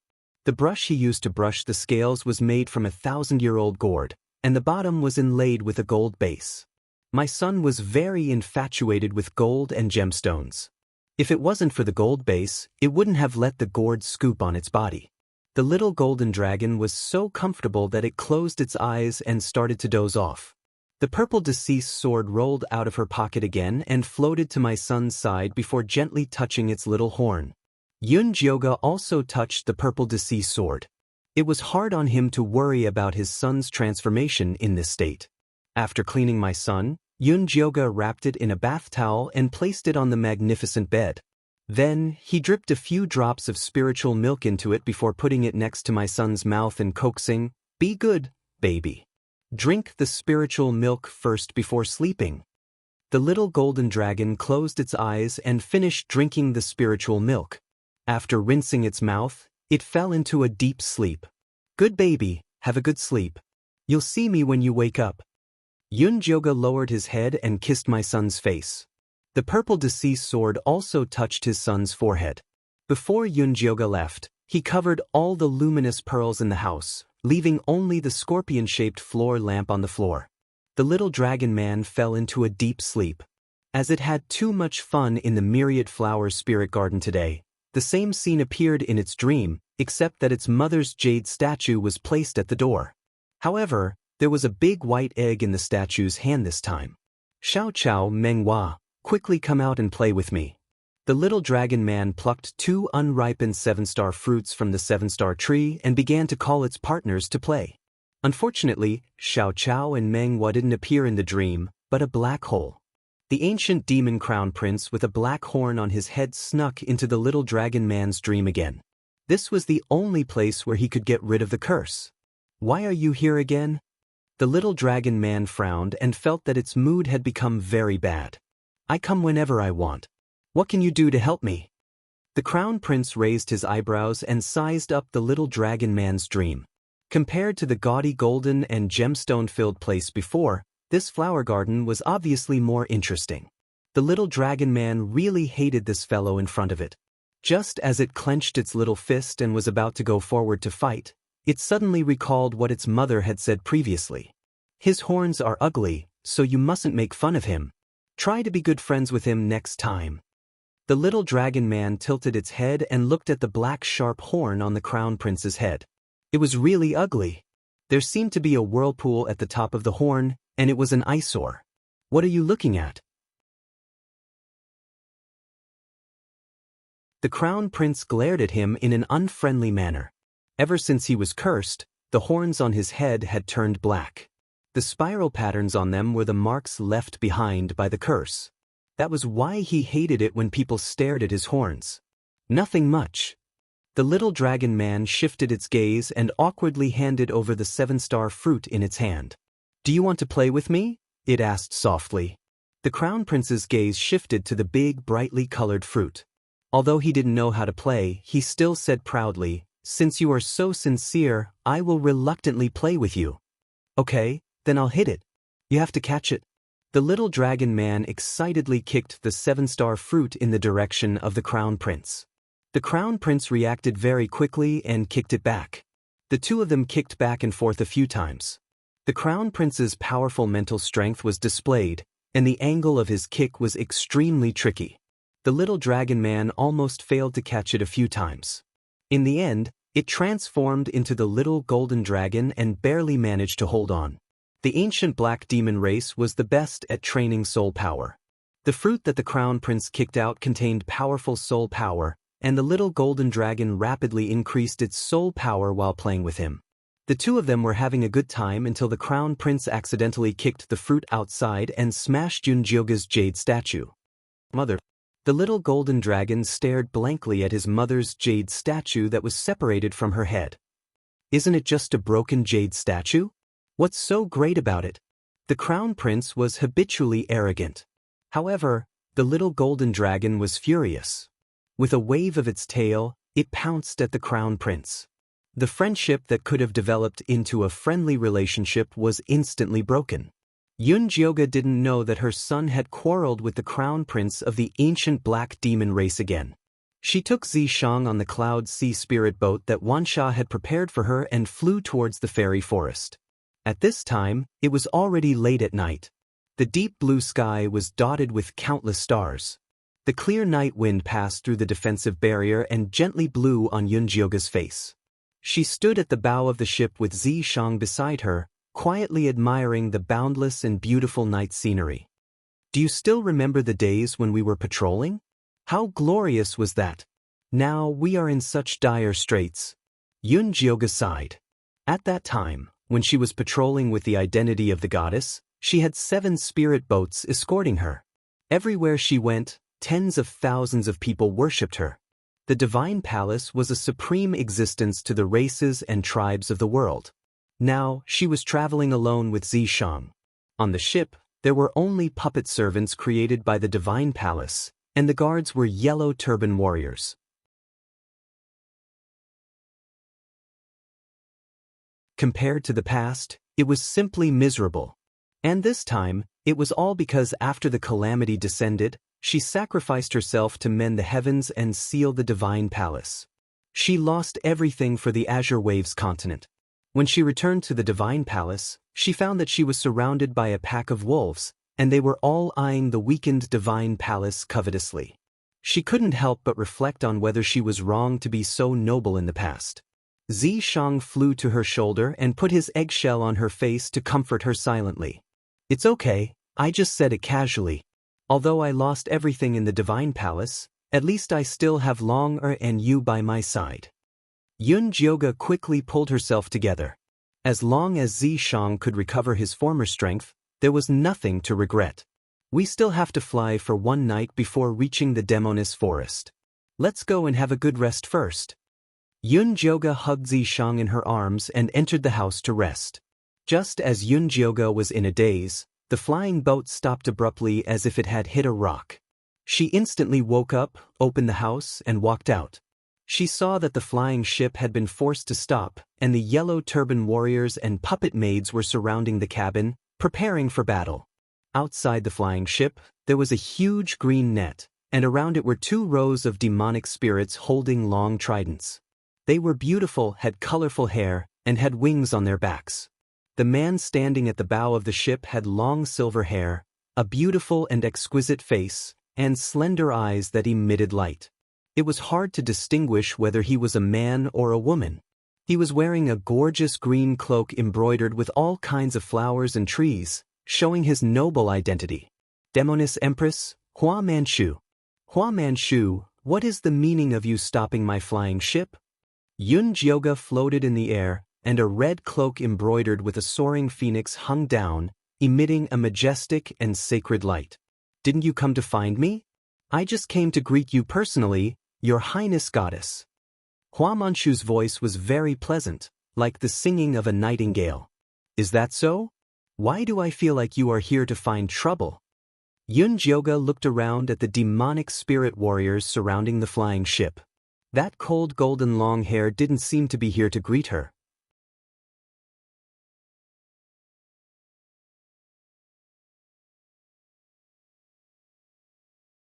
Chapter 558. Your Highness, ever since you rejected me, my heart has shattered into countless pieces like a glass flower. It was only when I heard that you were coming to find me that it started beating again. Hua Manchu raised her slender chin and raised her hand to look at the sky.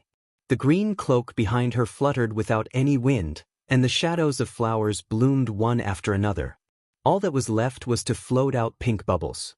Then let it continue to shatter. Yunjioga said expressionlessly.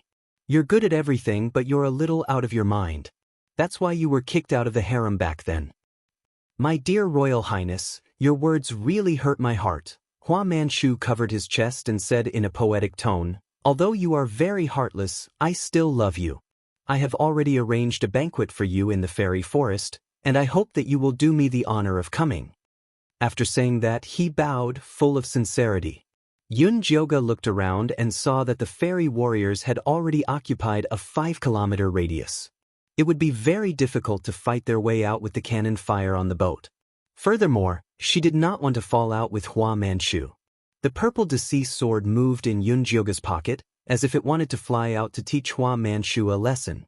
Yun Jioga raised her hand to stop him, then looked at Hua Manchu. "What if I don't go? Then I'll be very, very sad. Who knows, I might do something irreversible." Hua Manchu placed his hand on his chest, a worried expression on his beautiful face. The fairy warriors behind him raised their spears in unison and made threatening sounds at the spirit boat. "Little Hua, I have to say, you're getting more and more disgusting." Yun Jioga exhaled, pressed the purple deceased sword hard into his pocket, then said to Hua Manchu, "Let's go." "It's my honor." Hua Manchu took off the green cloak behind him and shook it, turning it into a red flying carpet. Beautiful flowers surrounded it, and tall lantern trees rose up, dropping red lanterns the size of one's head, illuminating the flying carpet like a bridal chamber. "Please." Hua Manchu took the lead and stepped on the carpet of roses.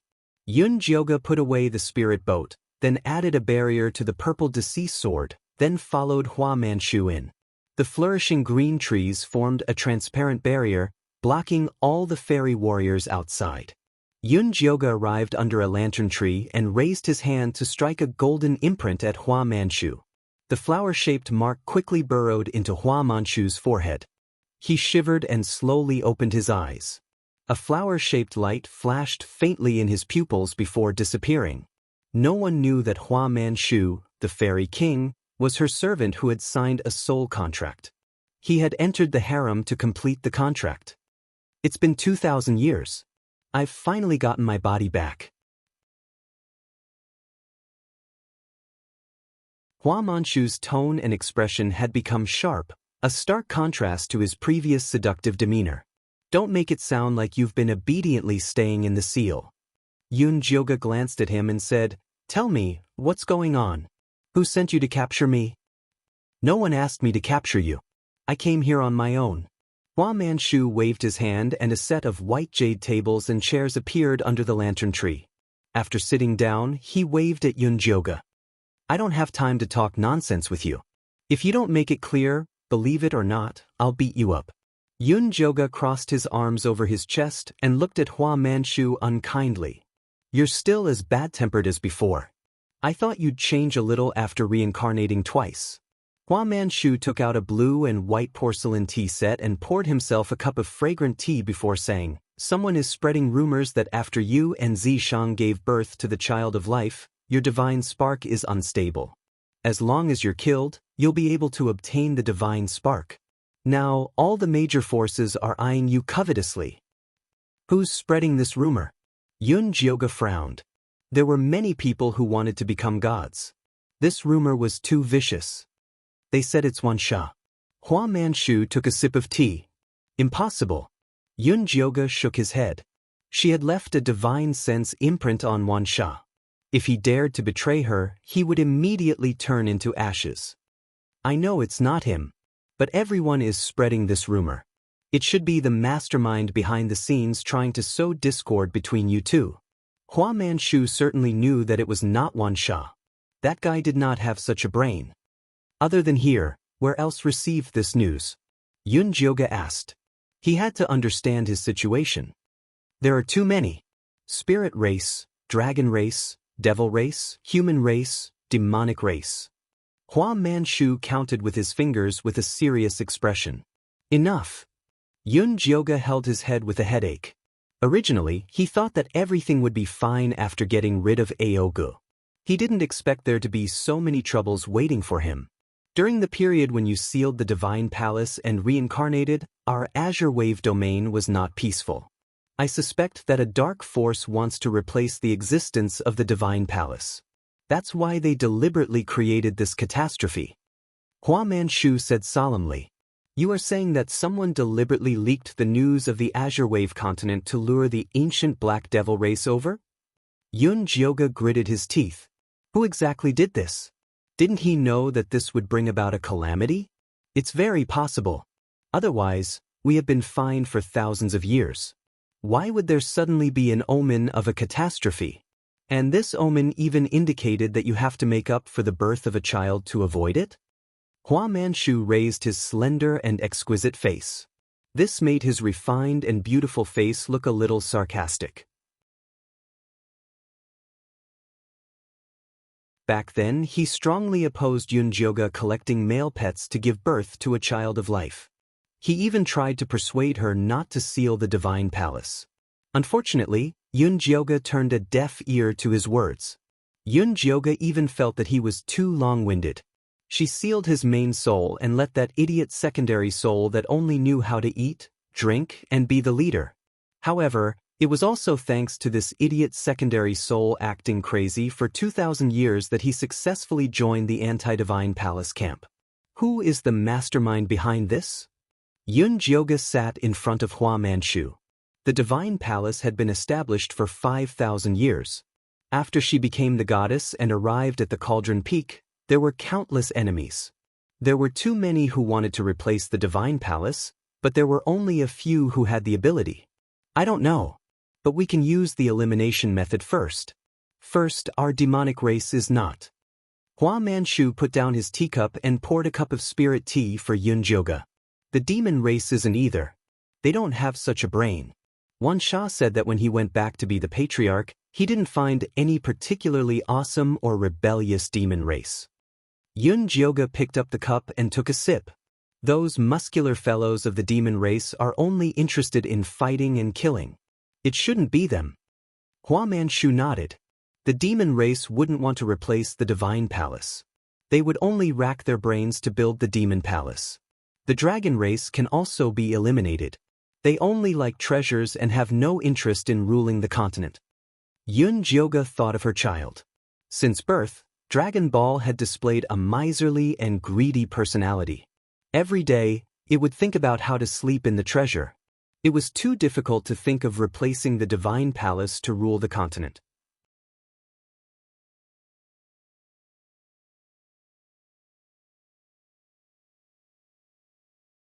Chapter 559. That leaves the Spirit Clan, the Demon Clan, and the Human Clan. Ever since Yu Ling committed suicide, the Spirit Clan is in chaos. The Demon Clan is also without a leader. The Human Clan is fighting each other every day. Hua Manlu sighed. Although they had narrowed the scope to this extent, it was still very difficult to investigate. Yu Ling was tricked by the ancient demon race. Yunjioga felt bad thinking about Yu Ling, who had been tricked to death. She had been to the spirit race once. It was indeed a mess. There hadn't been any good seedlings in 2,000 years.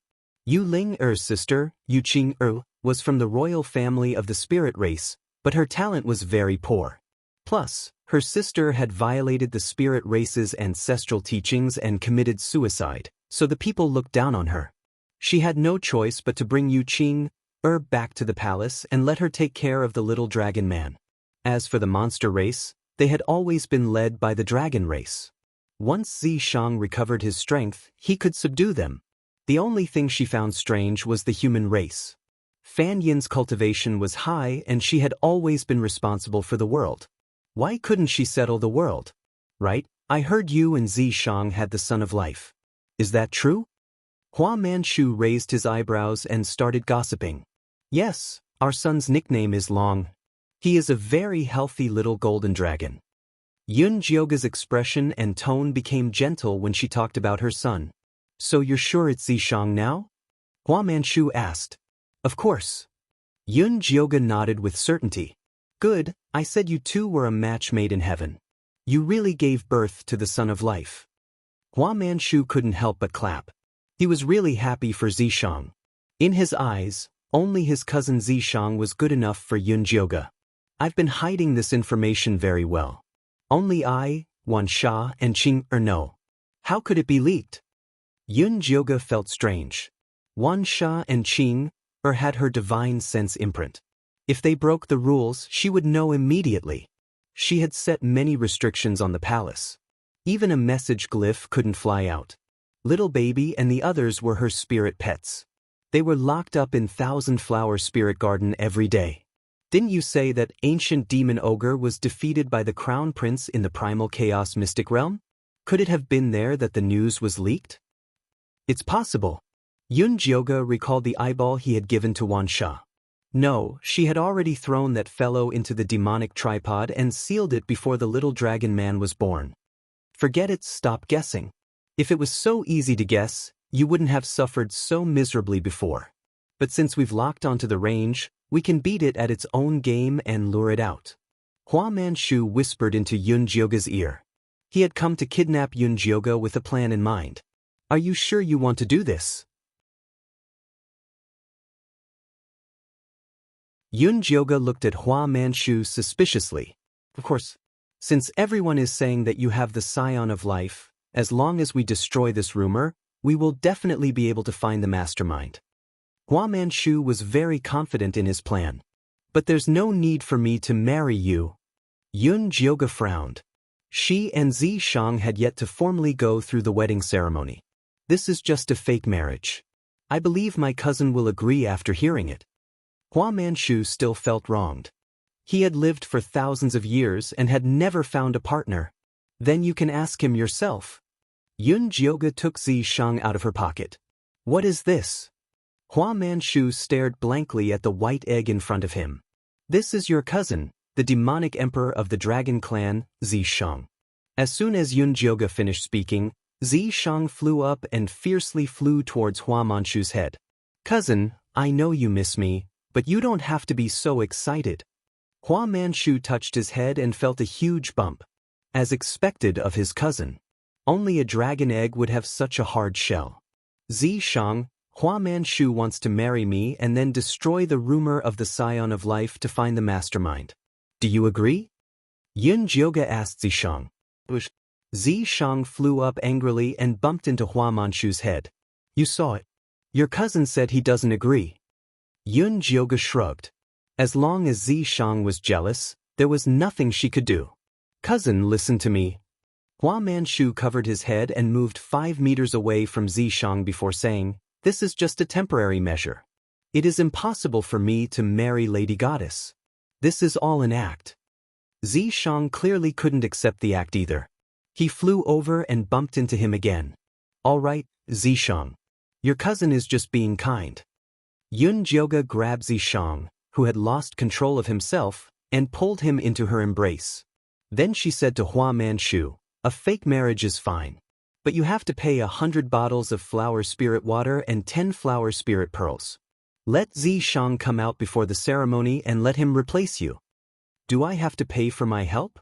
Hua Manchu felt wronged. He was able to be Zishang's cousin because he had the bloodline of the dragon clan. It was his instinct to be stingy. Of course I won't let you work for free. These 5 7-star fruits are the deposit. After this is done, I will give you 15 more as compensation. Yunjioge took out the 7-star fruits from his storage bag. Deal.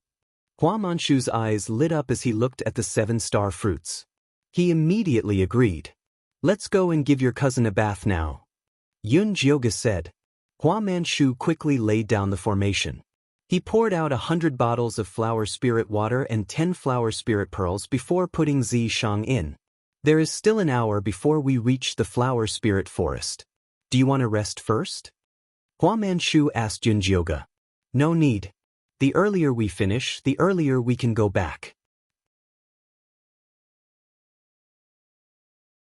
Yunjioge was very worried about the God Palace. If her son woke up and couldn't see her, it would be terrible. I will have the messengers send out the invitations now. Hua Manchu took away the races that were already cleared of suspicion. In the end, he only sent invitations to the spirit race, the Yao race, and the human race. I also need to write a letter to the God Palace in case they think I was kidnapped. Yunjioge wrote a simple letter to Wansha, telling him to close the God Palace and not care about anything else. The invitations were sent out as quickly as possible. The races that received the invitations were all incomparably shocked. No one thought that the lady goddess would come out of seclusion for a year to marry the Yao king Hua Manchu. The reason was to obtain the Son of Life. In the Yao tribe, the white-haired Yao elders called for an emergency meeting to discuss the truth of the matter. Didn't the lady goddess and Emperor Zishang successfully give birth to the Son of Life? Where did this Yao king come from? Who knows? Maybe the rumors were false. If the Son of Life was so easy to give birth to, the lady goddess wouldn't have used her body to mend the heavens and reincarnate. She even closed the god palace. Even so, there is no need to find Hua Manchu. What else can he do besides eat, drink, and play? Exactly. How could he do something that even Emperor Zishang couldn't do? Yes, there is no point in talking about it now. No matter what, the lady goddess's marriage is a big event. We must be there to congratulate her. I hope the lady goddess doesn't come down. That way the Yao race will still have a chance.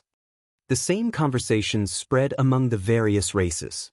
Everyone said they would be there to support and then wait to see Hua Manchu get thrown away by the lady goddess.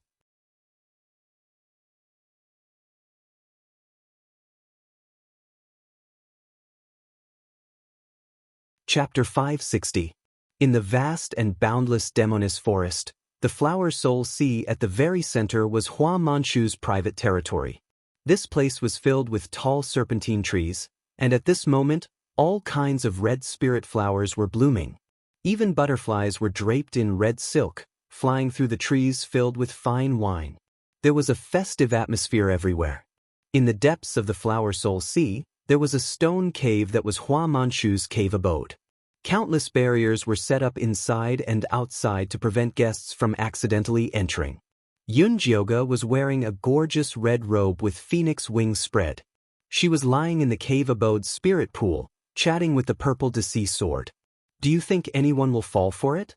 Yunjioga stirred the spirit water and poured it on the purple Deci sword's eggshell. The purple Deci sword shook the white eggshell, indicating that it did not know. There are only 4 hours until the wedding. It looks like you won't be able to make it in time. Yunjioga crushed a flower spirit pearl and rubbed it evenly on the purple Deci sword's eggshell. The eggshell emitted a faint pink light, and the flower spirit pearl was quickly absorbed. Just as Yunjioga was concentrating on rubbing the purple Deci sword, a faint sound came from the cave abode's entrance. Someone had come in. Yunjioga withdrew her hand and looked at the entrance cautiously. She saw a green vine come in through the entrance, wobbling in front of her. Yunjioga's heart skipped a beat. He put on a reprimanding face and said, "Tell Hua Manchu that even if he uses the Shen Palace to threaten me, I will not agree to marry him. Tell him to give up." "Your Highness, you were really forced by him."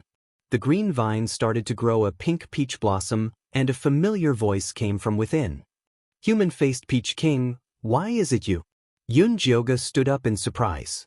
The small peach blossom quickly formed a peach, revealing the human-faced Peach King's handsome face. "Your Highness, I'm here to save you. Are you all right? How did you know that I was captured?" Yunjioga's face was filled with confusion. She had thought that it would be one of the main suspects who would come to save her. Everyone says that Hua Manchu is extravagant and has no redeeming qualities.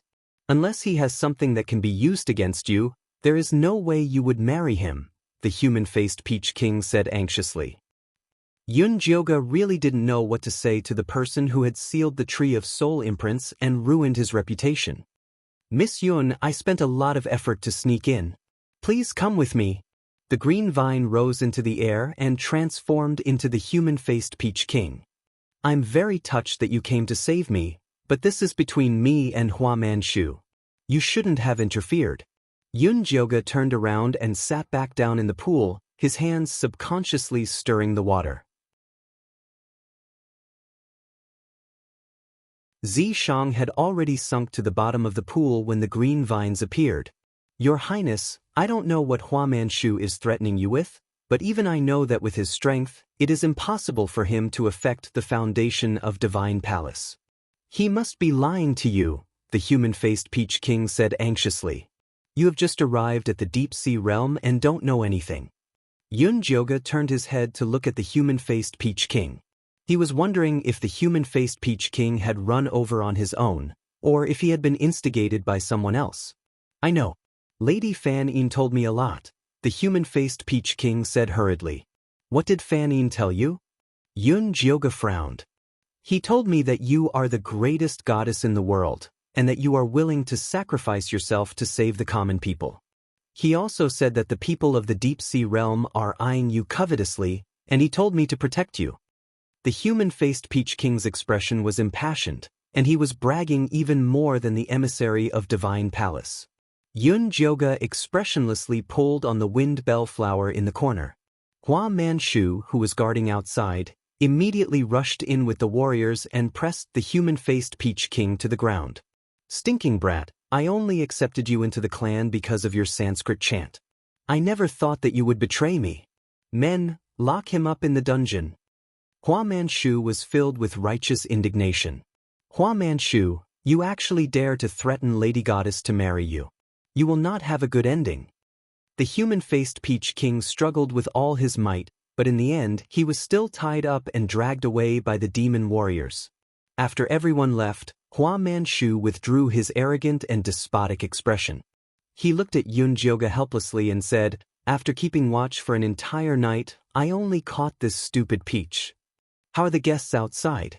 Are there any strange movements? Yun Jioga sighed. All of them are shouting that they want to beat me to death. Hua Manchu shrugged.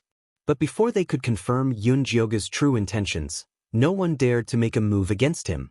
Yun Jioga sat back down beside the pool. Looking at the purple deceased sword that had appeared again, he thought for a moment and said, send a message. Tell them that after I marry you, I will give the position of Divine Palace Master to you. Is there a need to play so big? Hua Manchu's scalp went numb. Marriage was already going too far, and now he wanted to be the Divine Palace Master? Wasn't this putting him on a fire? If you don't sacrifice the child, you won't be able to catch the wolf. If they want to replace Divine Palace, they definitely won't stand by and watch as Divine Palace and the Fae unite. Right now, the enemy was in the dark while he was in the light. Only by stirring up this mess would he be able to force the mastermind to surface. Do I really have to do this? Hua Manchu struggled. Really? Yun Jioga was absolutely certain. All right, wait until I strengthen the defenses, then I'll announce this stupid decision. Hua Manchu helplessly turned around. Signing a master-servant contract with Yun Jioga was definitely the stupidest thing he had ever done in his life. But who told him to ask Yun Jioga for help in the past? No matter how much of a scam he was going to make, he had no choice but to go down. Purple Deceased Sword, do you think Fan Yin is behind this? Yun Jioga asked in a low voice as he fished out the purple Deceased Sword from the water. He didn't want it to be Fan Yin. If even he became the villain, then the world would truly fall into chaos. Purple Deceased Sword flew up and placed itself on Yun Jioga's face to comfort him. Then, it flew back into the pool and began to vigorously absorb spiritual power.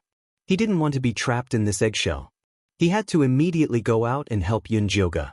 You can do it. I'm going out to help Hua Manchu stabilize the situation. Yun Jioga picked up the phoenix coronet and placed it on his head. Then, he tidied up his robes and left the room. After the guests outside saw that Hua Manchu had increased the level of the barrier, they were complaining unhappily. Hua Manchu, what the hell are you doing? Are you trying to catch us all in one go? That's right. They said they were going to get married, but Lady Goddess hasn't come out yet. Don't tell me you've locked her up. Hurry up and let Lady Goddess out. If we don't hear Lady Goddess's promise today, don't blame us for tearing down your demoness forest. Everyone was making a ruckus, but Hua Manchu was calm. When he saw Yun Jioga walking out of the cave abode, he flew to her side for a final confirmation. You really want to give the God Palace to me? I'm just borrowing it temporarily. Yun Jioga glanced at Hua Manchu. Even if she announced in front of everyone that the God Palace had changed owners, she only had the Master God token in her hands. She could take it back at any time. You're tuning in to the Wang Lin's Journey YouTube channel. Don't forget to subscribe and join us on this journey to catch the most captivating stories.